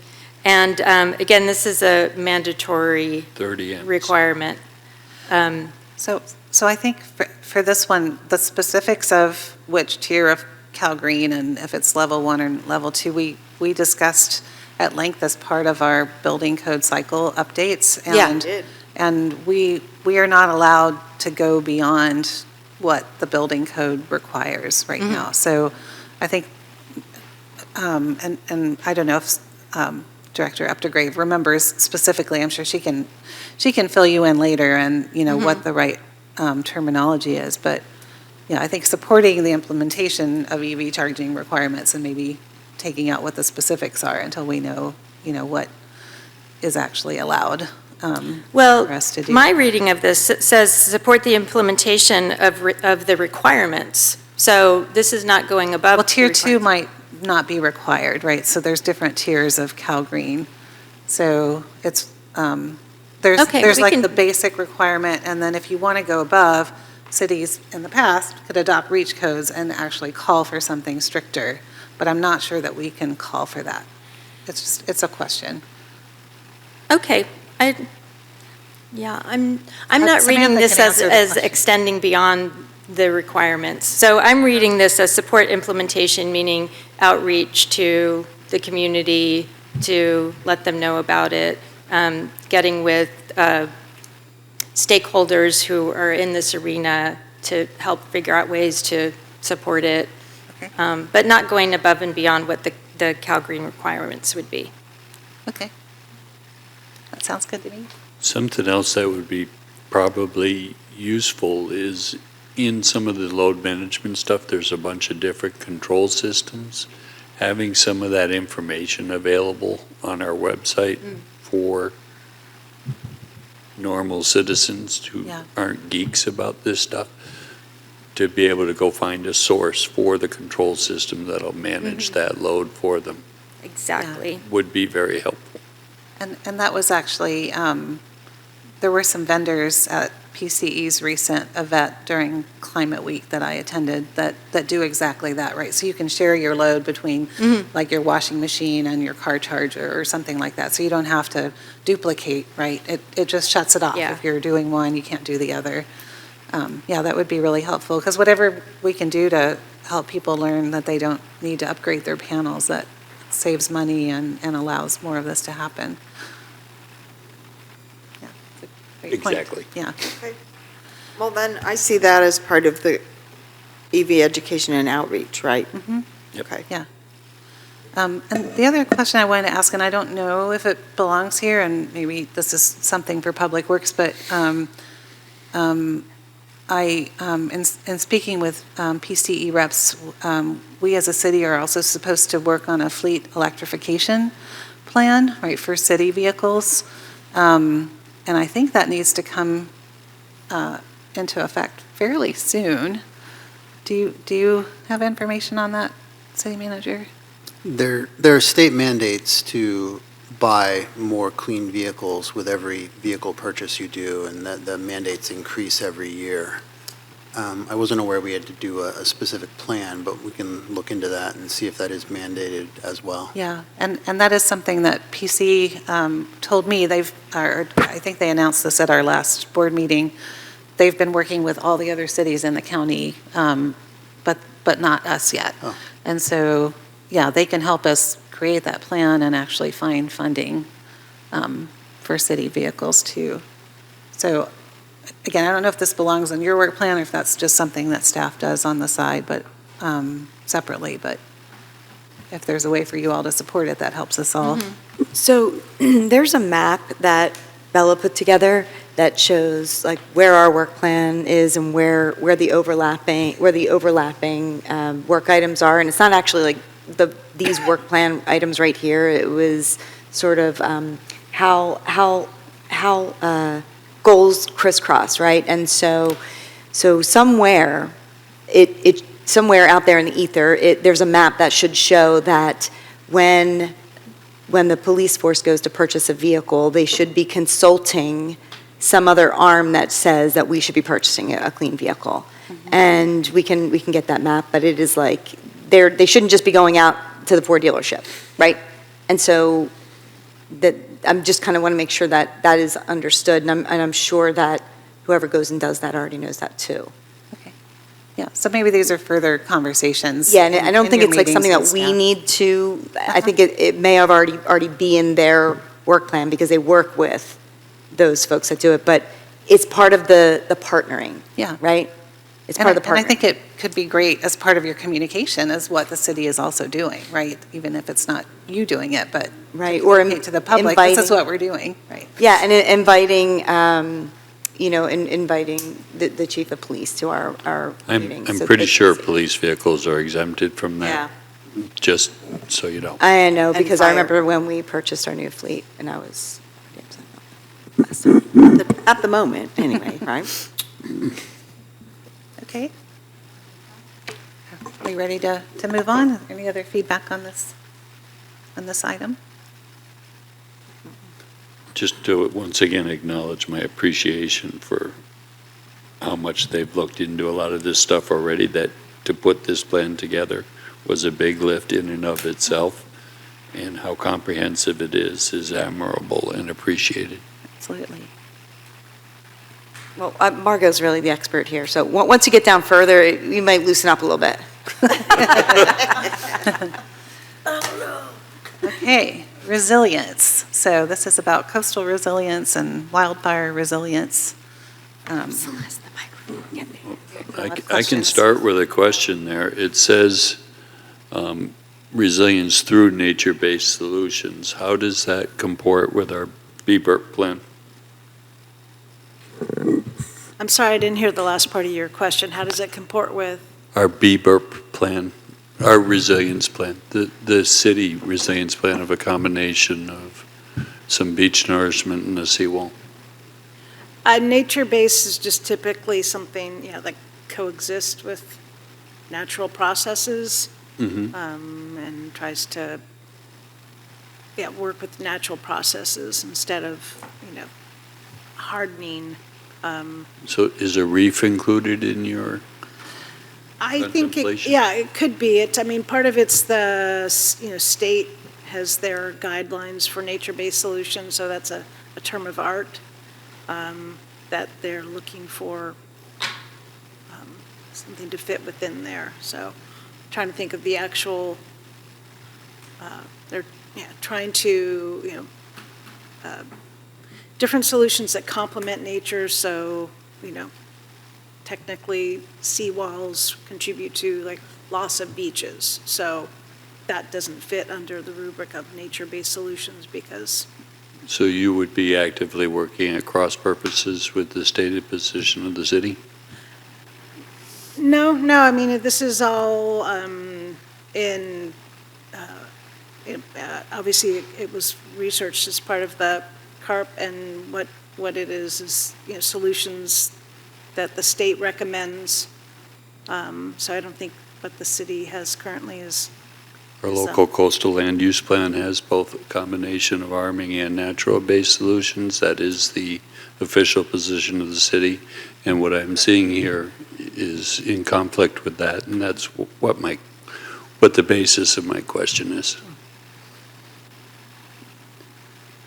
Well, some of the points, identify and collaborate with stakeholders related to shoreline resilience and nature-based solutions, that could be both. The local coastal plan and other resilience-related planning resilience isn't one or the other, it's both. Where do you see that it's either or? But we have a plan. And Yeah. it's not exclusively nature-based solutions, and we do have an obligation to support our community so that the ocean doesn't come take their houses. Well, this is all flowing from the approved climate action resiliency plan, and so we're taking the action items and just translating them into task and breaking them down. So the recommendation was nature-based solutions. In fact, this one is a great example of leveraging local resources because and organizations, because the Land Trust, applied for a grant with the Coastal Conservancy, which one of the qualifiers is it's a nature-based solution. So they couldn't have got the planning stage money without it qualifying for the nature-based solution. So they're trying to make things fit together so that we can get money for planning for future solutions. And I don't think that those I think you could have, if there's funding for a seawall and funding for nature-based solutions, they don't conflict. Okay. In fact, So it's not an exclusion of one or the other then? I don't believe so. Okay. I mean, I think That's the clarity I was looking for. yeah, I don't think so. I mean, I think we're fortunate to have the land trust have applied for the funding and for the planning stage, and then they're, continuing to present those ideas to the public and get feedback. And then, at the end of the year, they're going to try and, they're not going to try. They're going to submit their proposal to the Coastal Conservancy and hopefully qualify for money for one of those solutions, but, it has to be a viable solution and something that the city obviously would approve, and work with the land trust. So this was, to me, one of those, great, solutions where we can leverage someone who's already applied for a grant and the city, is in sync with that potential outcome. And obviously it has to be consistent with the local coastal land use plan and the city. So, it's Have you both of those. considered also looking into any studies on what the potential negative effects of them dredging 1 million cubic yards out of the bay, taking that sand away, which is what used to feed our coastline and feed our beaches? And are you going to look into any of those kind of things on how we can resume that natural flow of sand down to our beaches? That's a little more than here. That's Oh. not, I think they're supporting, and actually, I think, so in the first item, Pacifica Land Trust is missing, right? You're supporting their study, which is looking at nature-based solutions, and maybe they would be looking at those sand effects, not necessarily the committee. Well, yeah, it's like 1, 2, 3, bullet point 4, support grant writing efforts from Pacifica Land Trust. And then the last one is citywide collaboration with stakeholders, Pacifica Land Trust. And any other stakeholders, so, yeah. Yeah. Doesn't limit it to the land trust. Yeah, it seems broad to me, so. Great if another organization submits a grant for. Yeah. Well, like the for Beach coastal resilience, Coalition and we got, did the right planting now of the we're- dunes, right? They Yeah, had so. some but money yeah, for that too. Yeah. To be practical, yeah, that's our goal right now, and this. And then figuring out, so you have the subtasks and who is going to be doing them, right? And that goes back to our staffing discussions. So I don't know what you think about that, Christine, but. Yeah, well, and I think there's definitely overlap with what you have here that staff is working on, and I think that's where I see some of the uncomfortableness and the comments from staff, about this, but, our local coastal plan and the Coastal Commission certainly, is prioritizing nature-based solutions wherever they can happen. They're not appropriate for every location. We were told they probably wouldn't work here at Beach Boulevard because we just don't have enough room. I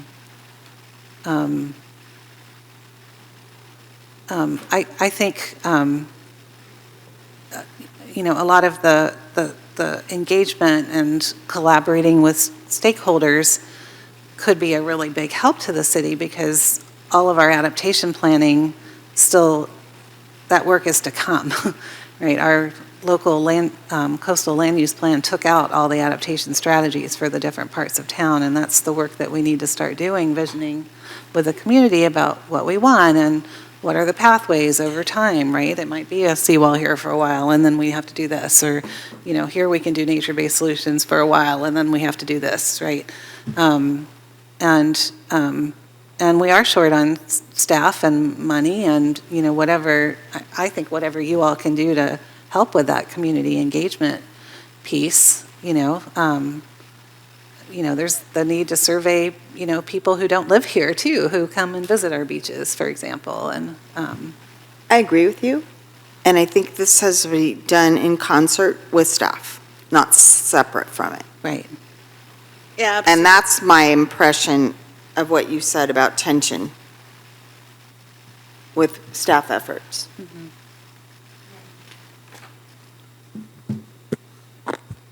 Yeah, that's, yes. That's what I thought too. Yeah.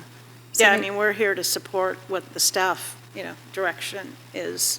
So we want to do that the best way we can, and whatever feedback, we don't, this isn't something the city supports or does, that's what we need to know. And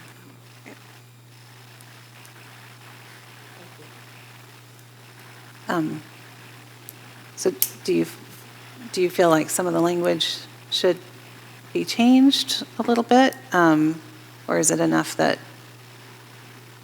that is the direction, right? That,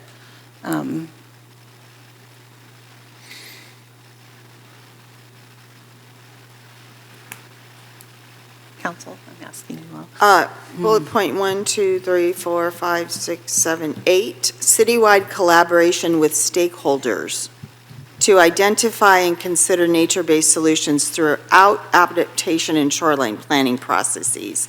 Sounds like work outside the scope of staff, as I read that. So if this lead-in phrase, citywide collaboration with stakeholders, included city staff in cooperation with city staff as directed by council, things like that would make me feel more comfortable about this section. Can you say that? I'm sorry. Can you say that again? So this phrase, this last bullet on here, citywide collaboration with stakeholders to identify and consider nature-based solutions throughout adaptation and shoreline planning processes sounds very much outside the scope of our staff, which council has already given direction to do this. So it's really staff's domain. And the concern I have is this sounds like competing or cross purposes, or we're not collaborating on it together. I'm not sure we're ready to collaborate at this point while we're doing research, right? Isn't that what you were saying is where we're at with this work plan? I think we need to give staff a minute to develop the work that council's directed them to do. I hear what you're saying. I have one, maybe a correction that may or may not be relevant to your question, but in the, at our last meeting, that last part of that sentence, shoreline planning process was supposed to be removed, and it wasn't, so that's the only part of the work plan where there was an edit that was missed. I mean, truly our goal here is to work with the city staff, city and staff direction, and so this last sentence really had more to do with the residential wildfire resilience, and just it's going to take some work, and obviously there's even other committees working on this, so that's why, trying to determine how we move forward on the resilience for wildfire, mitigation adaptation is a whole other thing that we're just starting to work on, and that's, we haven't had that much time, obviously, as a committee to work on. We know that there's, CAL FIRE's direction, and the county has direction, and the city has, the mandates, from them, and so even things like defensible space, like we haven't, the city, we need to know what the city wants to be defined as defensible space. That's not something, we would, anyway, we do want to take our direction from city staff and what the city has, as far as the second part, which the second part of this resilience was sort of combined. The first part was coastal resilience, the second part was wildfire resilience, but we're happy to make whatever edits you're comfortable with. Well, at this point, I suggest we strike that last bullet entirely because it doesn't relate to fire, and it does relate to shoreline planning processes, which are already assigned to staff. I think it's super important, though, to keep a large part of the emphasis on fire, because with the increasing fire risk, I think this work is critical. And it's work that people do on their own property. I mean, fire every week in Connect with Pacifica is putting the flyers and the information about 5 feet of defensible space, da-da-da, they lay it out, they make it clear. But I think taking it to the next level and helping people see and understand what that actually means and that it is their responsibility. Yeah. We had public comment earlier that talked about, well, if they don't take care of the tree and code enforcement visits them twice and tells them they need to, and then city's just going to take care of it. With what resources? So, I mean, I get it, it's important, but I think we accomplish it by educating the public about what they need to do in taking care of their property, right? List of best practices. Correct, but it's Exactly. also, yeah, I don't know if the city has, I mean, because we're starting out this process, I don't even know if the city has a mandated defensible space. Other cities do. I know CAL FIRE has We do not. recommendations, and the county has recommendations. So that's just something to start the process on, Yeah. because we, At this point, our fire, as you can see in Connect with Pacifica, is educating. It's about yeah, educating. community and outreach. giving them, giving the public the idea, aha. I mean, it's not hard when you see, fires on TV, not here, thankfully. It's a good opportunity to jump on that public awareness. But I do believe that it's the education component that they're focusing on at this time, not the policy.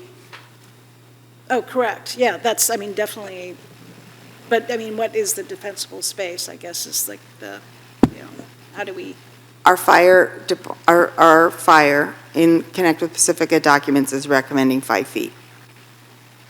okay, so, It's not a policy the council adopted, it's not a stated city policy, but that is what fire is recommending, which we appreciate because they're the experts.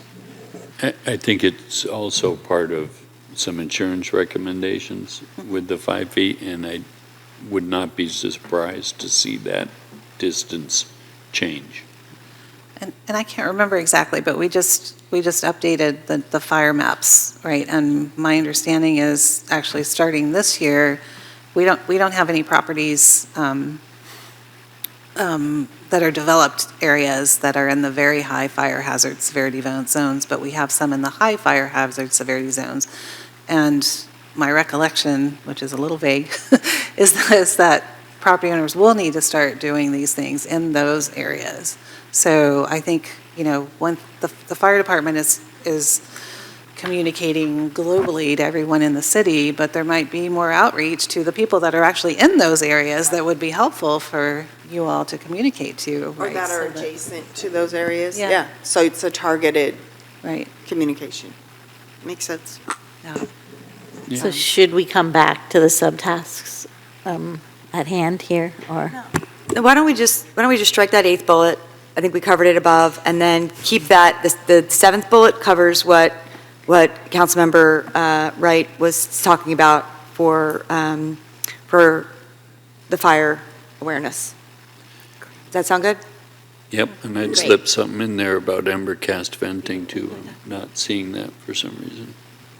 I'm sorry? Well, that's very specific to home hardening. It's just, if you're looking at stuff. Well, there could be a Sorry, long it was list. if 6, you're- it was the one above that, sorry, it was, it's conduct outreach regarding wildfire risk It says reduction. Attic vents, there we go. Yeah, my bad. Oh, I see. Thank you, Deirdre, for getting us on track there. Appreciate it. I just wanted to move on to the questions that I can't answer for the next. Yes, please. Okay, are we moving on to food recovery programs? Yes, we are. Okay, I have a question on this. No, don't ask me. No, I'm Oh, good. you probably don't know the answer. We'll see. It wasn't when you were on council.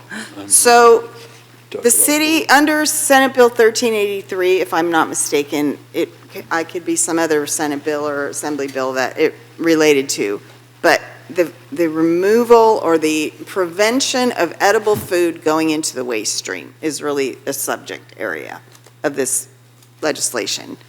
And we, the city, had to adopt policies around that.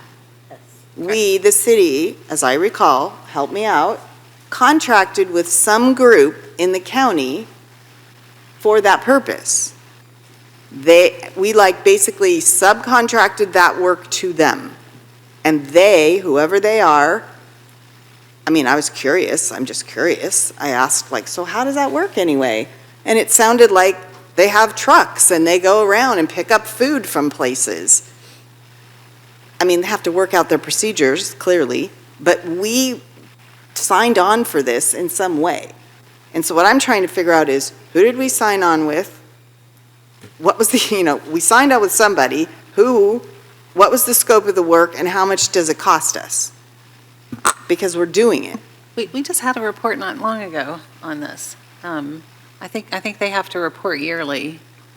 I don't remember if it was Sorry, on- I don't remember. No, it may have been on consent, in which it wasn't discussed, but I Well, remember. There's also some waste management rules. Yeah, that are something with getting recology, dumped right? on- Right, it does mention about connecting with recology Point and of stuff. personal privilege through the chair. Oh, yeah. We'll look into it and That would be see helpful. if we had an annual report recently. Because we don't want to be duplicative, obviously, but there's never, having a communication for people to understand what to do. And we heard public comment about that app. One option. There's various other ones around, so. But I am specifically thinking, since we are a food program, the city of Pacifica is one. The school district is one with 5 outlets. So we can start there pretty easily, I would think, because it's either our own staff or identifiable staff at the school district. But what I want to understand is, what is that larger thing that we approved and are supposedly doing, but I can't remember what it is. Yeah, and those are minimum standards, right? And there might be more that you want to do, but we don't know. Yeah. We should figure out what we're doing So already. those are things that, yeah. And that's the that's goal part of your this learning. year, is really just to map it out, to see what's going on today. Yep. There was a mention of Second Harvest. I don't know if that rings any bells to you.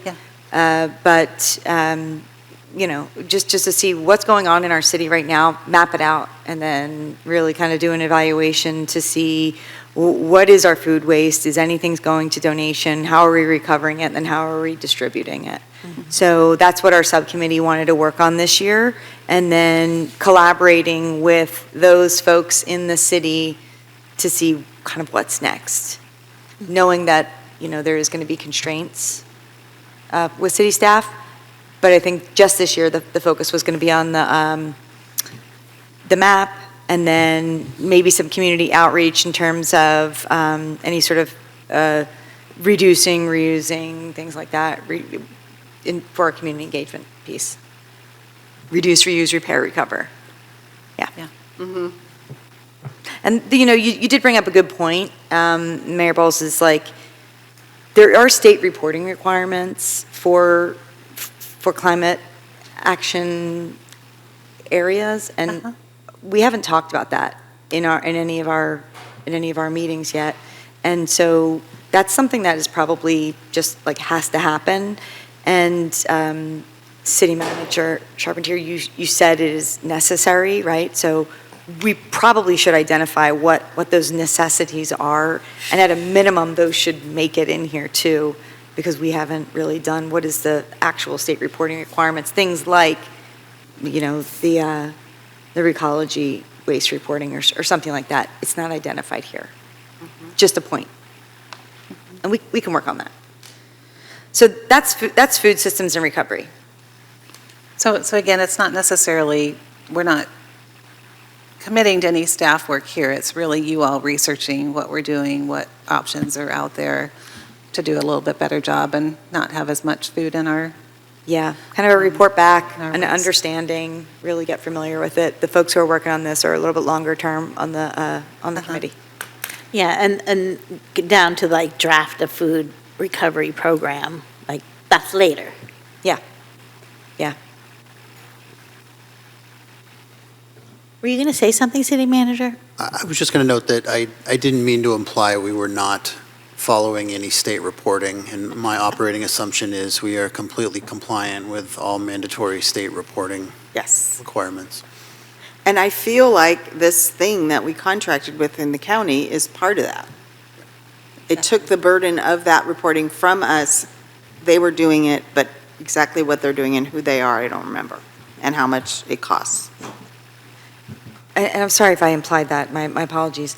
But I guess I do want to identify if that is a state reporting requirement and it does relate to a climate action goal, we should mark it somewhere, because if we're achieving a goal somewhere and we're not aware of it, we could put a feather in our cap, not knowing it.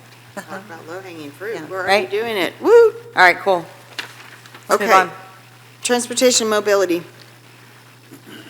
Oh, sorry, so were you okay with all those bullet points here? It's really just, the food recovery program, distribute educational materials. I don't actually even, it's really going to happen, but it's just tracking and supporting city.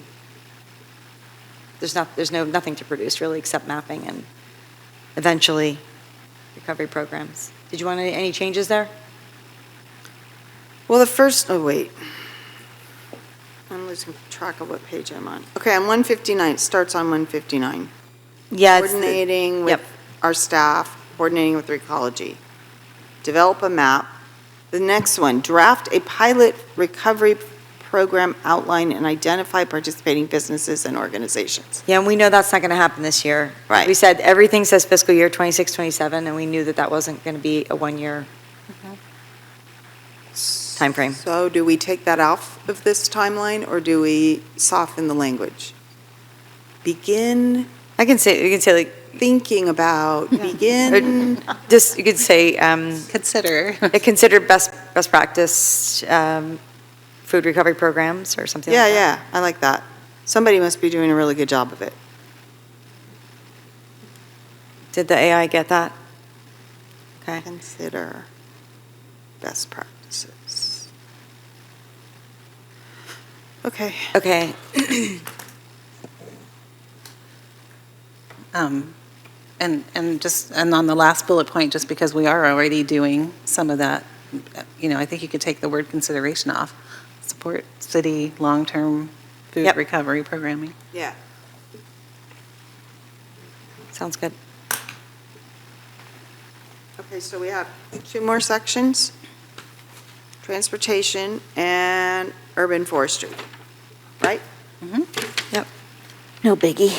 That's our time check. Huge. 10 to 10. 10 to 10. Yeah. Oh, yeah, three. Sorry, this is taking a little longer than Greg and I had budgeted, but I think we're good. We'll do a time check, yeah, 10. Okay. So for the subtask for this one, we do have a CARC liaison. Well, I'm sort of unofficially the CARC liaison, and if we kind of want to make that official, I've already been invited, I think, to a BPAC meeting. In order to have a bicycle pedestrian master plan, we have to have a BPAC. And so I think we're going to meet in July. Which she's at BPAC? transportation and CCAG? Okay. No. So you're talking about BPAC, is that item 11G, or you're on 11F? Am I on the right page? 150, 160? 11F, page I'm on 160. 160. Yeah, So on F, item F? Yep. Transportation and mobility. Mm-hmm. Yep, so subtask A, or 1, subtask bullet point 1. Okay. But when you were saying BPAC, you made me think about bikes. Yeah, so PBNR Commission is the Bicycle Pedestrian Advisory, sorry. I conflate the two because they are the same thing. Yeah, so that's sort of taken care of. A lot of this stuff is already in process, so it's not any much of a heavy lift. Develop communication strategies to promote transit options. I'm not so sure it's going to be like us developing the communication strategies. We may be leveraging potentially like county strategies and maybe just developing the script and maybe sending it off to somebody to put it on Carl's Corner. And also, there's commute.org that's already doing this kind of work, so we might want to include that in there. Okay. Yeah, I'm that's the great. liaison for commute.org. So Oh, there's great. A lot of good stuff there. That's awesome, yeah. I'm still getting up to date with this, and working with Rick Nahas on some of the stuff Yeah. he's super involved with. Smart guy. Yeah, Yep. with the, Perfect. all the transit options, and I appreciate Remy Tan coming up and talking to us about that too, because we've been trying to work on the increased bus access to BART and things like that for a long time.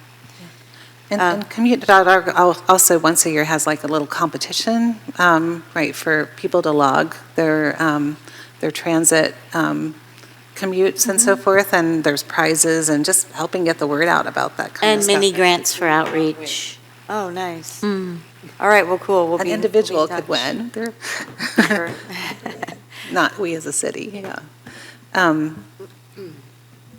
Yeah, so then the coordinate with the PPD, there may be already stuff being worked on, but this was mentioned in one of our meetings, and so we may be consulted on this, and Yeah, this is a big one right now. I mean, we're not, this came up as, as an option just to be consulted on, so threw it in there.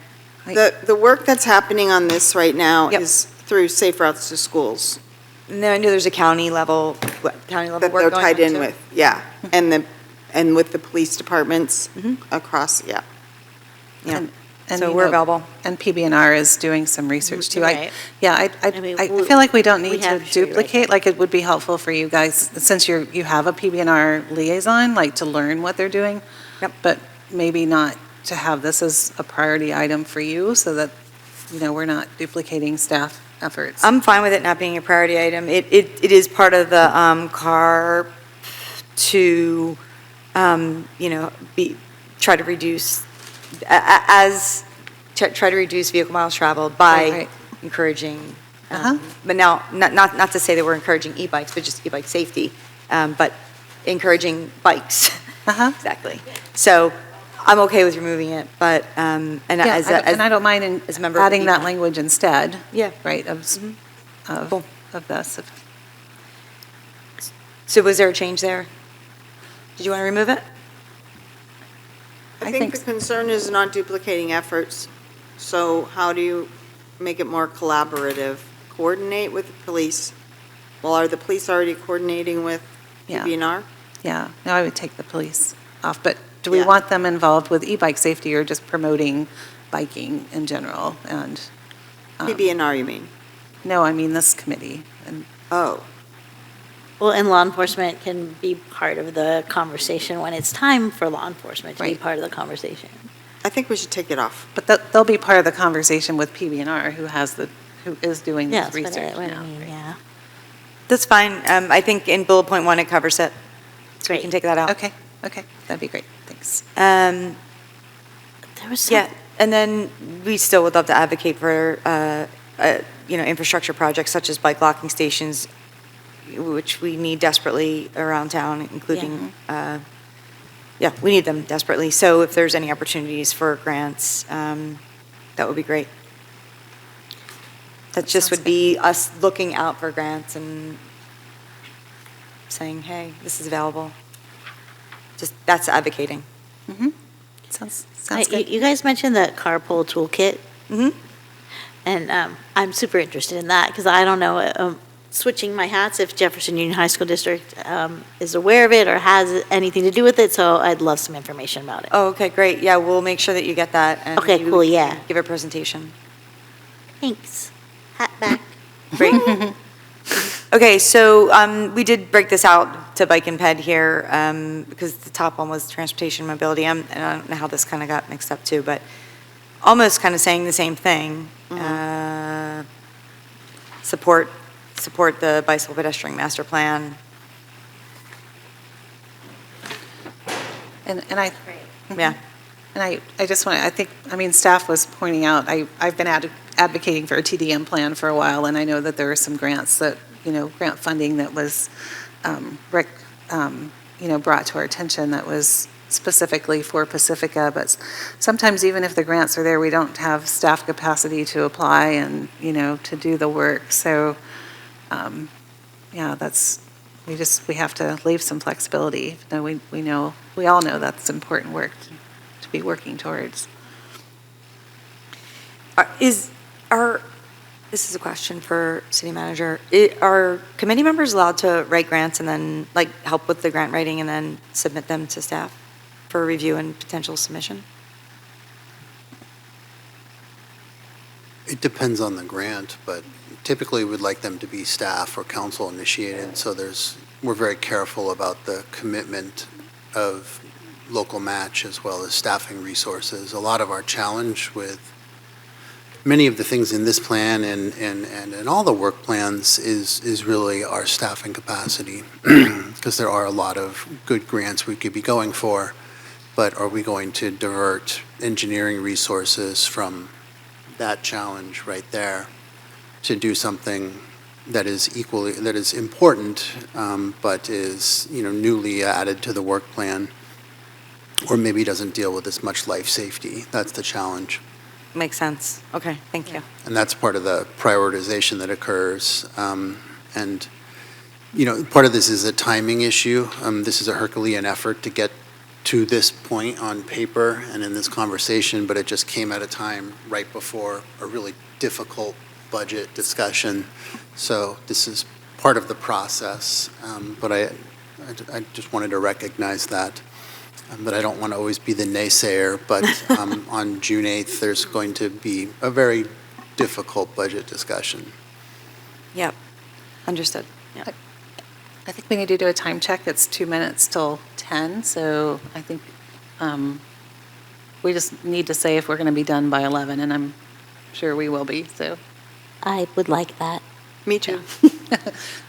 Hopefully not even that long, so. But, and then just so, Christina, I just wanted to let you know that Pacifica does have some projects in, like for the TDA grant that's coming up, that me and Greg are going to be scoring through BPAC. So there are definitely projects out there. Oh, awesome. Yeah. And did Pacifica submit some? Great. Yeah. So how does that get communicated with all of us and with the committee to know what's happening? Well, we haven't scored them yet. We're working on scoring all of them. No, but just that we've applied, right? We've applied. Heads up. I'm kidding. It's hard for us to keep that. Yeah, we probably should have told you last meeting. Or maybe, this is something that staff would know and that they could tell the committee, right, the city has applied for this grant. Yeah, we probably should have announced it last meeting. So I'll take responsibility for that. Are you allowed to reveal what? Oh, yeah, you too. It's your fault, Greg. We'll have staff follow up because they know what specifically has been applied for, right? Okay. So I think that's better. Right. 2H, moving on to 2H, are we good? So the urban forestry. This is probably nothing new to most of you. You've kind of been talking about it for a while. You already adopted the 25%. We don't even need to talk about that. You already agreed to the Adopt a Tree program. We're going to be supporting that. This one is already in motion, all of these things. The loophole language, that's the low-hanging fruit. Hopefully you can get that on your agenda, in the next 2 months. That would be lovely. I think that's very low-hanging fruit. That's just updating language. We support the hiring of an ISA certified arborist. We're saying that. Those are our words. You're not the first. Yeah. So, and then, just supporting the preservation enhancement of the urban forestry through policy outreach, maintenance planning. So that's just goes without saying through the CARP. And we recognize that city staff resources are tapped. I am also working very closely with PB&R. You already know Gail, is dedicated to the effort here, so her and I work closely on these issues too. Yeah. I think all these are, council priorities. The arborist, it would sure be nice, but yeah, I don't know I mean, we certainly can't commit to that right now. I love what you said at the meeting, though, like, if we're hiring any public works person, if they have those skills, that's a nice bonus, right, to consider, as opposed to hiring just an arborist. And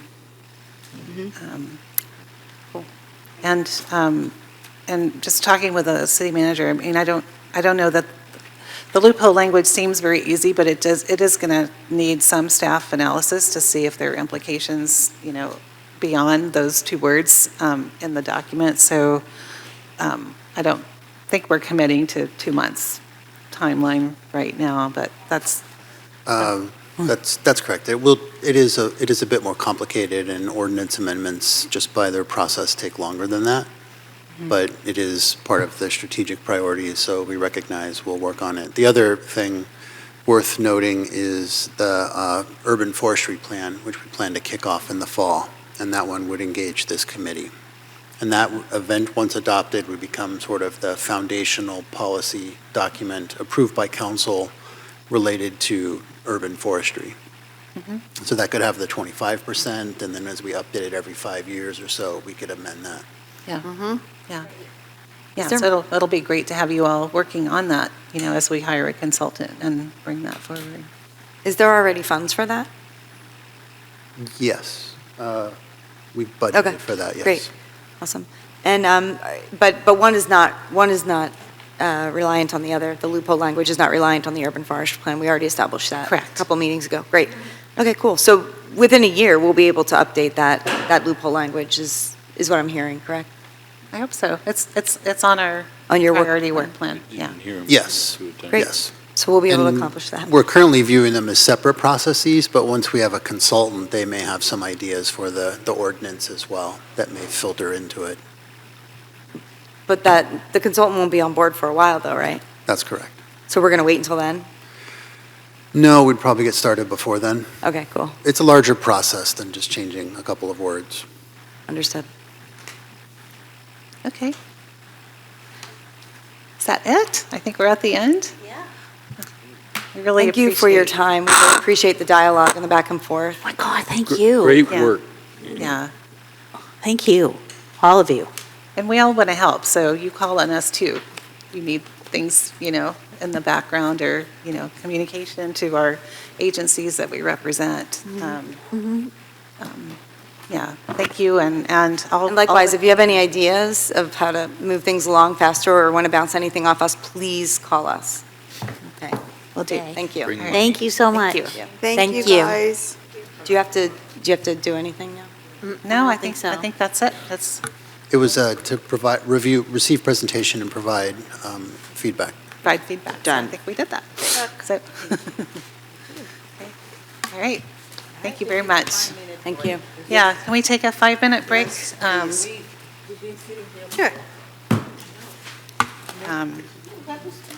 It's 10:05, so we'll come back at 10:10 on the dot.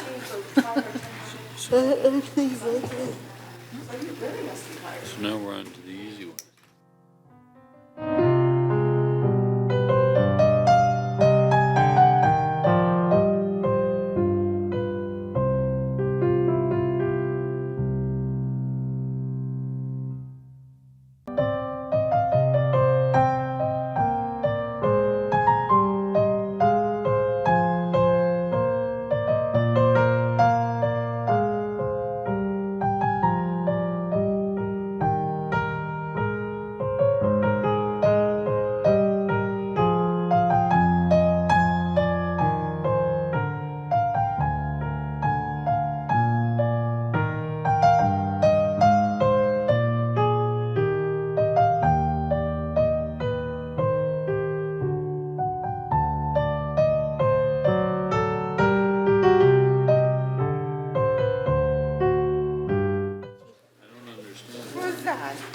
All right, we have one more item, consideration item, the appointments to Parks, Beaches, and Recreation Commission and Open Space and Parkland Advisory Committee. Could we have a staff report, City Clerk Coffey? Mayor and council members, the city recruited applicants for the Parks, Beaches, and Recreation Commission and the Open Space and Parkland Advisory Committee due to terms expiring in May of 2026. These are for 2 full terms on the Open Space and Parkland Advisory Committee for full 4-year terms to expire May 2030, and for 2 full 4-year terms on the Parks, Beaches, and Recreation Commission to expire in May 2030. Recruitment notices were posted on the city's website and published in San Mateo Daily Journal, as well as in Connect with Pacifica and city's social media accounts. The application deadline was April 17th.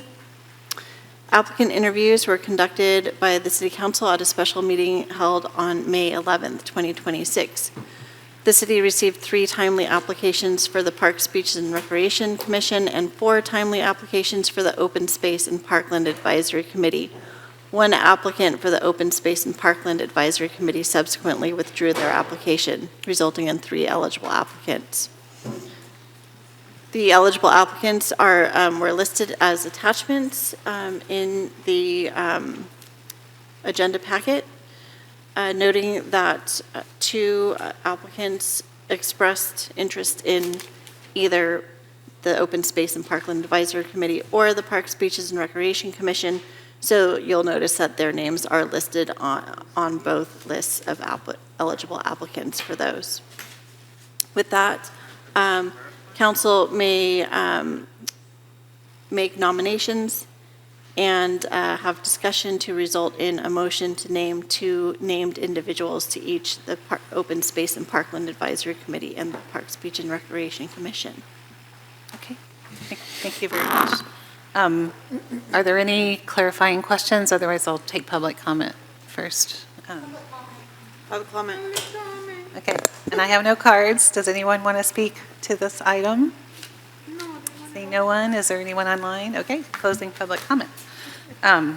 So the names are in our packet on page 84 and 85. So I thought we could start with the Parks, Beaches, and Recreation Commission.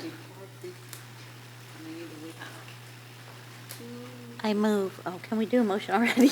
Do a motion? Please do. Oh, okay, I moved that to appoint Cindy Abbott and Kyle Boswell to the Park, Beach, and Recreation Commission.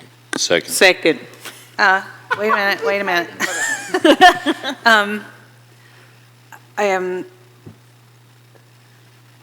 I'm just remembering the interview with Kyle, because he interviewed twice, right? And the first time he interviewed with us, he wanted to be on the Parks, Beaches, and Recreation. And the second time he interviewed with us, he actually was grateful we hadn't appointed him and had a preference for OSPAC, that tied into his graduate research that he was doing. Okay.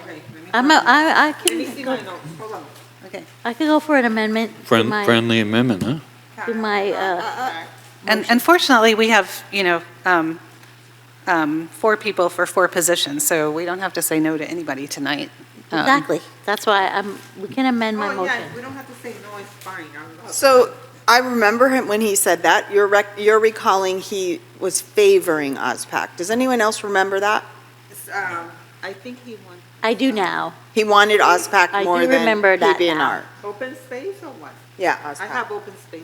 OSPAC, yeah. Yeah. He applied for both. Yeah, but he has to- Okay, I will amend my motion. Okay?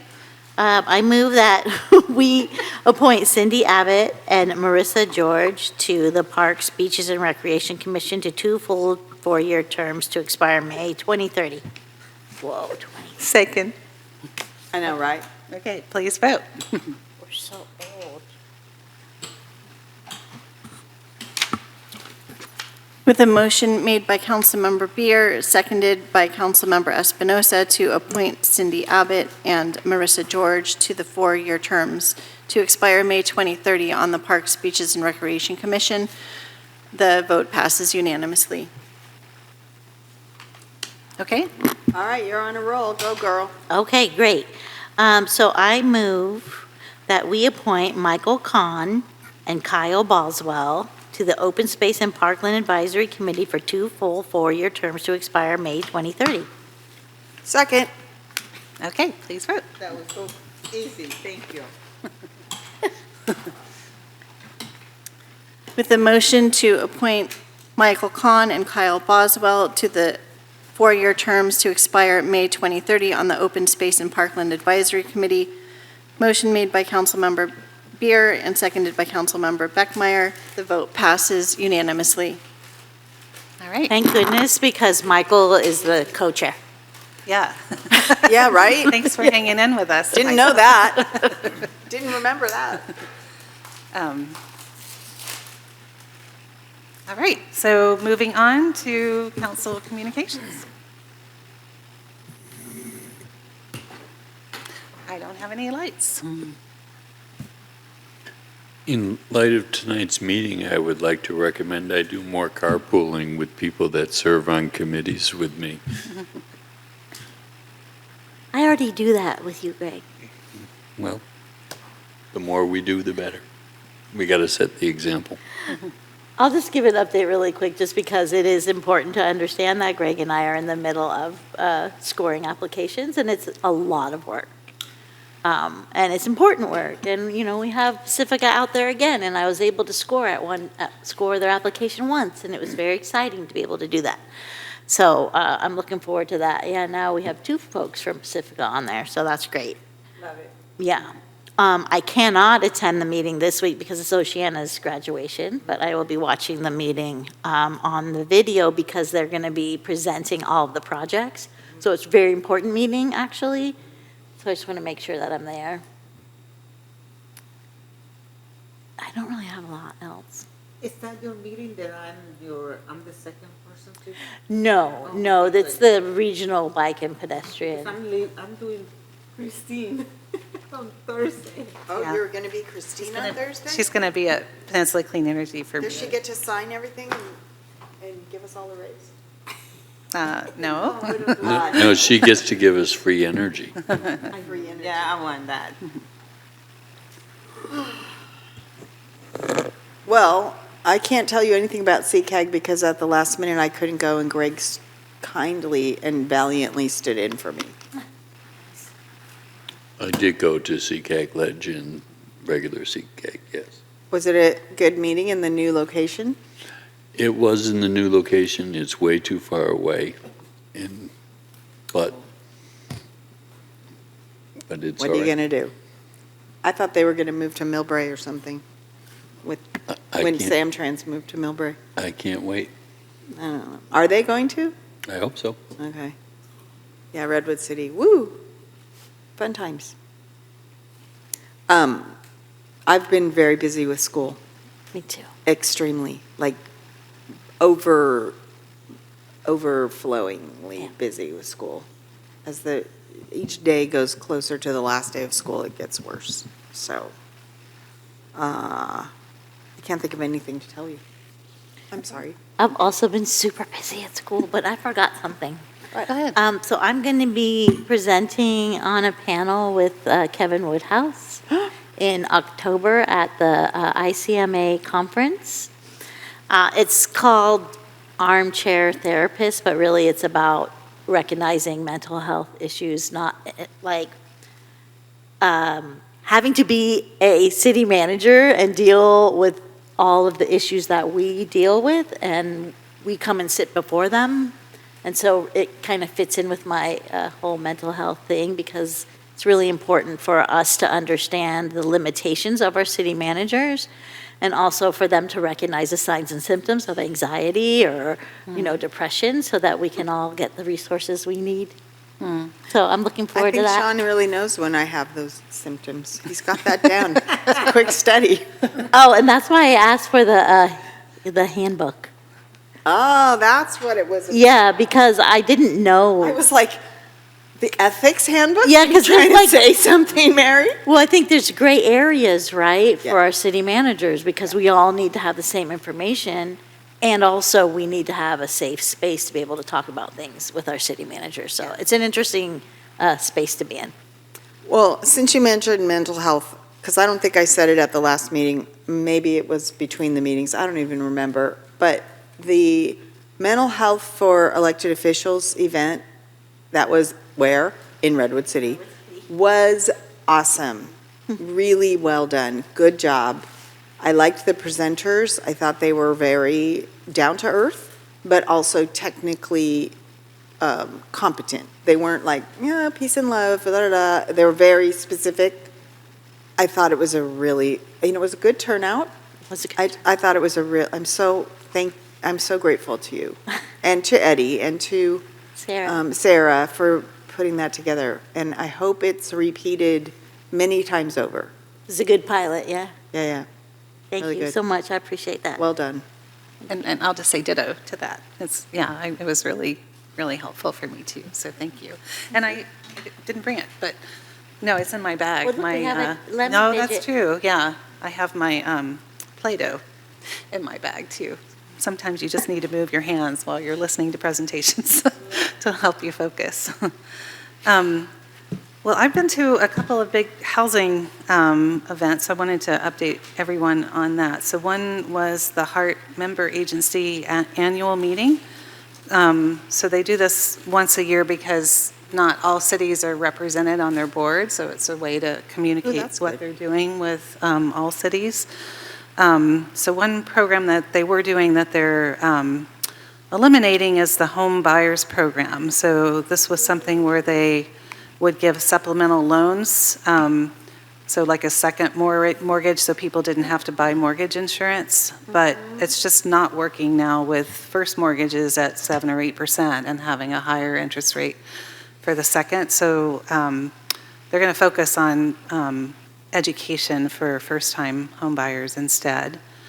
There's a new Doorways. It's a regional portal that people can access to find out about affordable units and, placement. So it's easier to get the information and get on a list if you're looking for housing. And then they have staff, that's working with cities, and they actually touted their work with Pacifica a lot at that meeting. We'll be bringing back our inclusionary ordinance soon. They just helped Redwood City with theirs and actually lowered the BMR percentages from 20 to 15, just because you have to be putting in incentives that developers still want to work with and that can pencil out. So, and then one of the things they're asking cities to look at is maybe also land donation as another way to meet their requirements.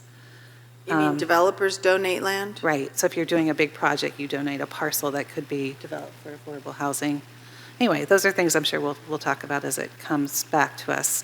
And then they've started a new mobile home purchase program. So about $100,000. A lot of mobile homes are, and I don't know about ours here in Pacifica, but are older, substandard, not really very habitable. So it's a very low interest loan program. So, and they'll be presenting on that, they said sometime this fall. Their annual event is October 15th at the Devil's Canyon Brewery, so look out for that information. And then I also went with Deputy Director Christensen to a Housing Leadership Council yearly housing event that was also in Redwood City. We all drive to Redwood City a lot. And Sam Liccardo spoke along with Mark Berman and Noelia Corzo and Aaron Ackerman from Good City, who consults with us too. So Liccardo is actually hopeful the federal government is looking at housing and is looking at a bill in the next 2 or 3 weeks that he's hopeful about, that we'll have greater tax credits. Like right now, a developer of affordable housing gets a 40% tax credit, and it would actually double that. So might make it easier to find, funding for projects. And then the state is still working on a housing bond. We'll know in June if it qualifies for the ballot. I think that's another $10 billion bond. So many things that we're asking all of our voters to support. And then 2 more things. The Marine Science Institute had the Kids Ocean Day last week. So they brought 259 kids here from 5 different schools. And they did invite Pacifica schools. I think their announcements maybe came a little bit late, and so it wasn't working out with our school schedules this year. But they've been doing this in San Francisco for a long time, and we're starting to get a little frustrated that San Francisco didn't seem to care very much about them and their program. And PB&R staff did a great job coordinating with them to be able to bring them here. So they're gone now to Lindemar Beach for the first time, and the Beach Coalition came out too and helped, with organizing the beach cleanup. Anyway, it was really a successful day, and really amazing talking to some of the kids, and even one teacher I talked to who had never been to a beach. Right, and these are all people that live. From East Bay or So no, that particular one was from San Jose. There was San Jose, East Palo Alto, and San Francisco schools that were here. Yeah, so anyway, hoping that continues. And then Sue and I were at the Memorial Day event at the American Legion yesterday, which was just really beautiful.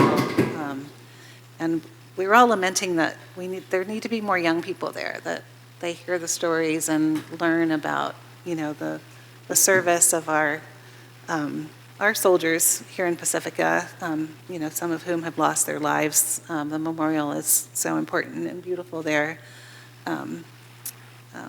Anyway, it was a lovely commemoration. So It was really nice. Saw city manager. Oh, I thought she. Okay. I'm gonna go home. Sorry. City manager, Charpentier, any staff communications? No major announcements. Just want to thank the committee and commission members who presented tonight. It was a heavy lift, and just appreciate all that they do. That's it. I forgot to say that I went to Public Works Open House Day. Myra was there. You were over there. I was over there. Oh, really? Yeah, I was watching the softball game. It was so fun. It was great. I wanted to go hit a goal, but I wasn't sure if I should go. I'm Dominican, so I didn't want to embarrass everybody there. Oh. Like hitting it out of the park? Yeah, Probably. right. No, I'm just joking. It was really a great event. It was really fun. And I do want to thank you, Sean, for just all the work that you're doing to get to know our community and showing up for our committees and commissions, and it's appreciated. Yeah. And one announcement from our North County Water District. Thank you for going to to introduce yourself to the board and staff there. We will be seeing information coming out from North County Water District about a rate increase. So what I want to say about that is my biggest takeaway from it is, and we've heard a lot of complaints I have over the years for very low water rate, low volume users. Like I'm a single older person, I live alone, I don't use that much water. My access rate is over $50 a month. My usage is low, but I have to pay this huge access fee. They have rebalanced that. And it's really, really impressive. And one thing that the chart was showing is like your very lowest level of use, and they have the biggest savings of the old way to the new way. And a question came up. Director Cosgrove asked, do we even have people that are in that lowest tier of use? And Adrienne Carr replied that yes, about, I think she said 10 or 20% of ratepayers were in that range. So while no one wants to pay more money for anything these days, they did a very good job. The study is like, I don't know, what was it, 200 pages long or something? It's available on their website, and you can get deeply into the weeds about their methodology and how they did it and everything, but that's the basic upshot. And they showed a draft of the piece they're going to mail to everybody, which I think was a vast improvement over ones I've seen in the past. Much more explanatory, almost like a little newsletter style format. So that's coming. And I just wanted to say I think they did a great job. Nice. And I'm excited to see that because I was like, I live alone and I'm paying for $57 for service connection. And I was like, how do I save water? Right. And Right. the tier were, I think, $7.50. I was like, how do I save? Right. So, but now I You really will be appreciate saving. that. You're Yes. going to be in the category that's Yes. definitely saving, so. And thank you, Sean, for coming to the homeowner association for Fairmont. They're very happy with you coming to say hello. And I just want to thank you for doing those kind of things. I think when you told me that you wanted to meet with the community, I was like, okay, I'm sold. Thank you so much. Appreciate it. Thank you. It was my pleasure to have an opportunity to get to know so many engaged residents as once, and I'll continue that this week a little bit. I'm going to the PRC luncheon tomorrow, and then I'll go to PB&R as well. Wonderful. Thank you so much. Thank you. All right, and with that, I will adjourn our meeting at 10:39. Thank you. Us getting out before 11. So I'm going to happy. put my lemon here. So you can squeeze it? Squeeze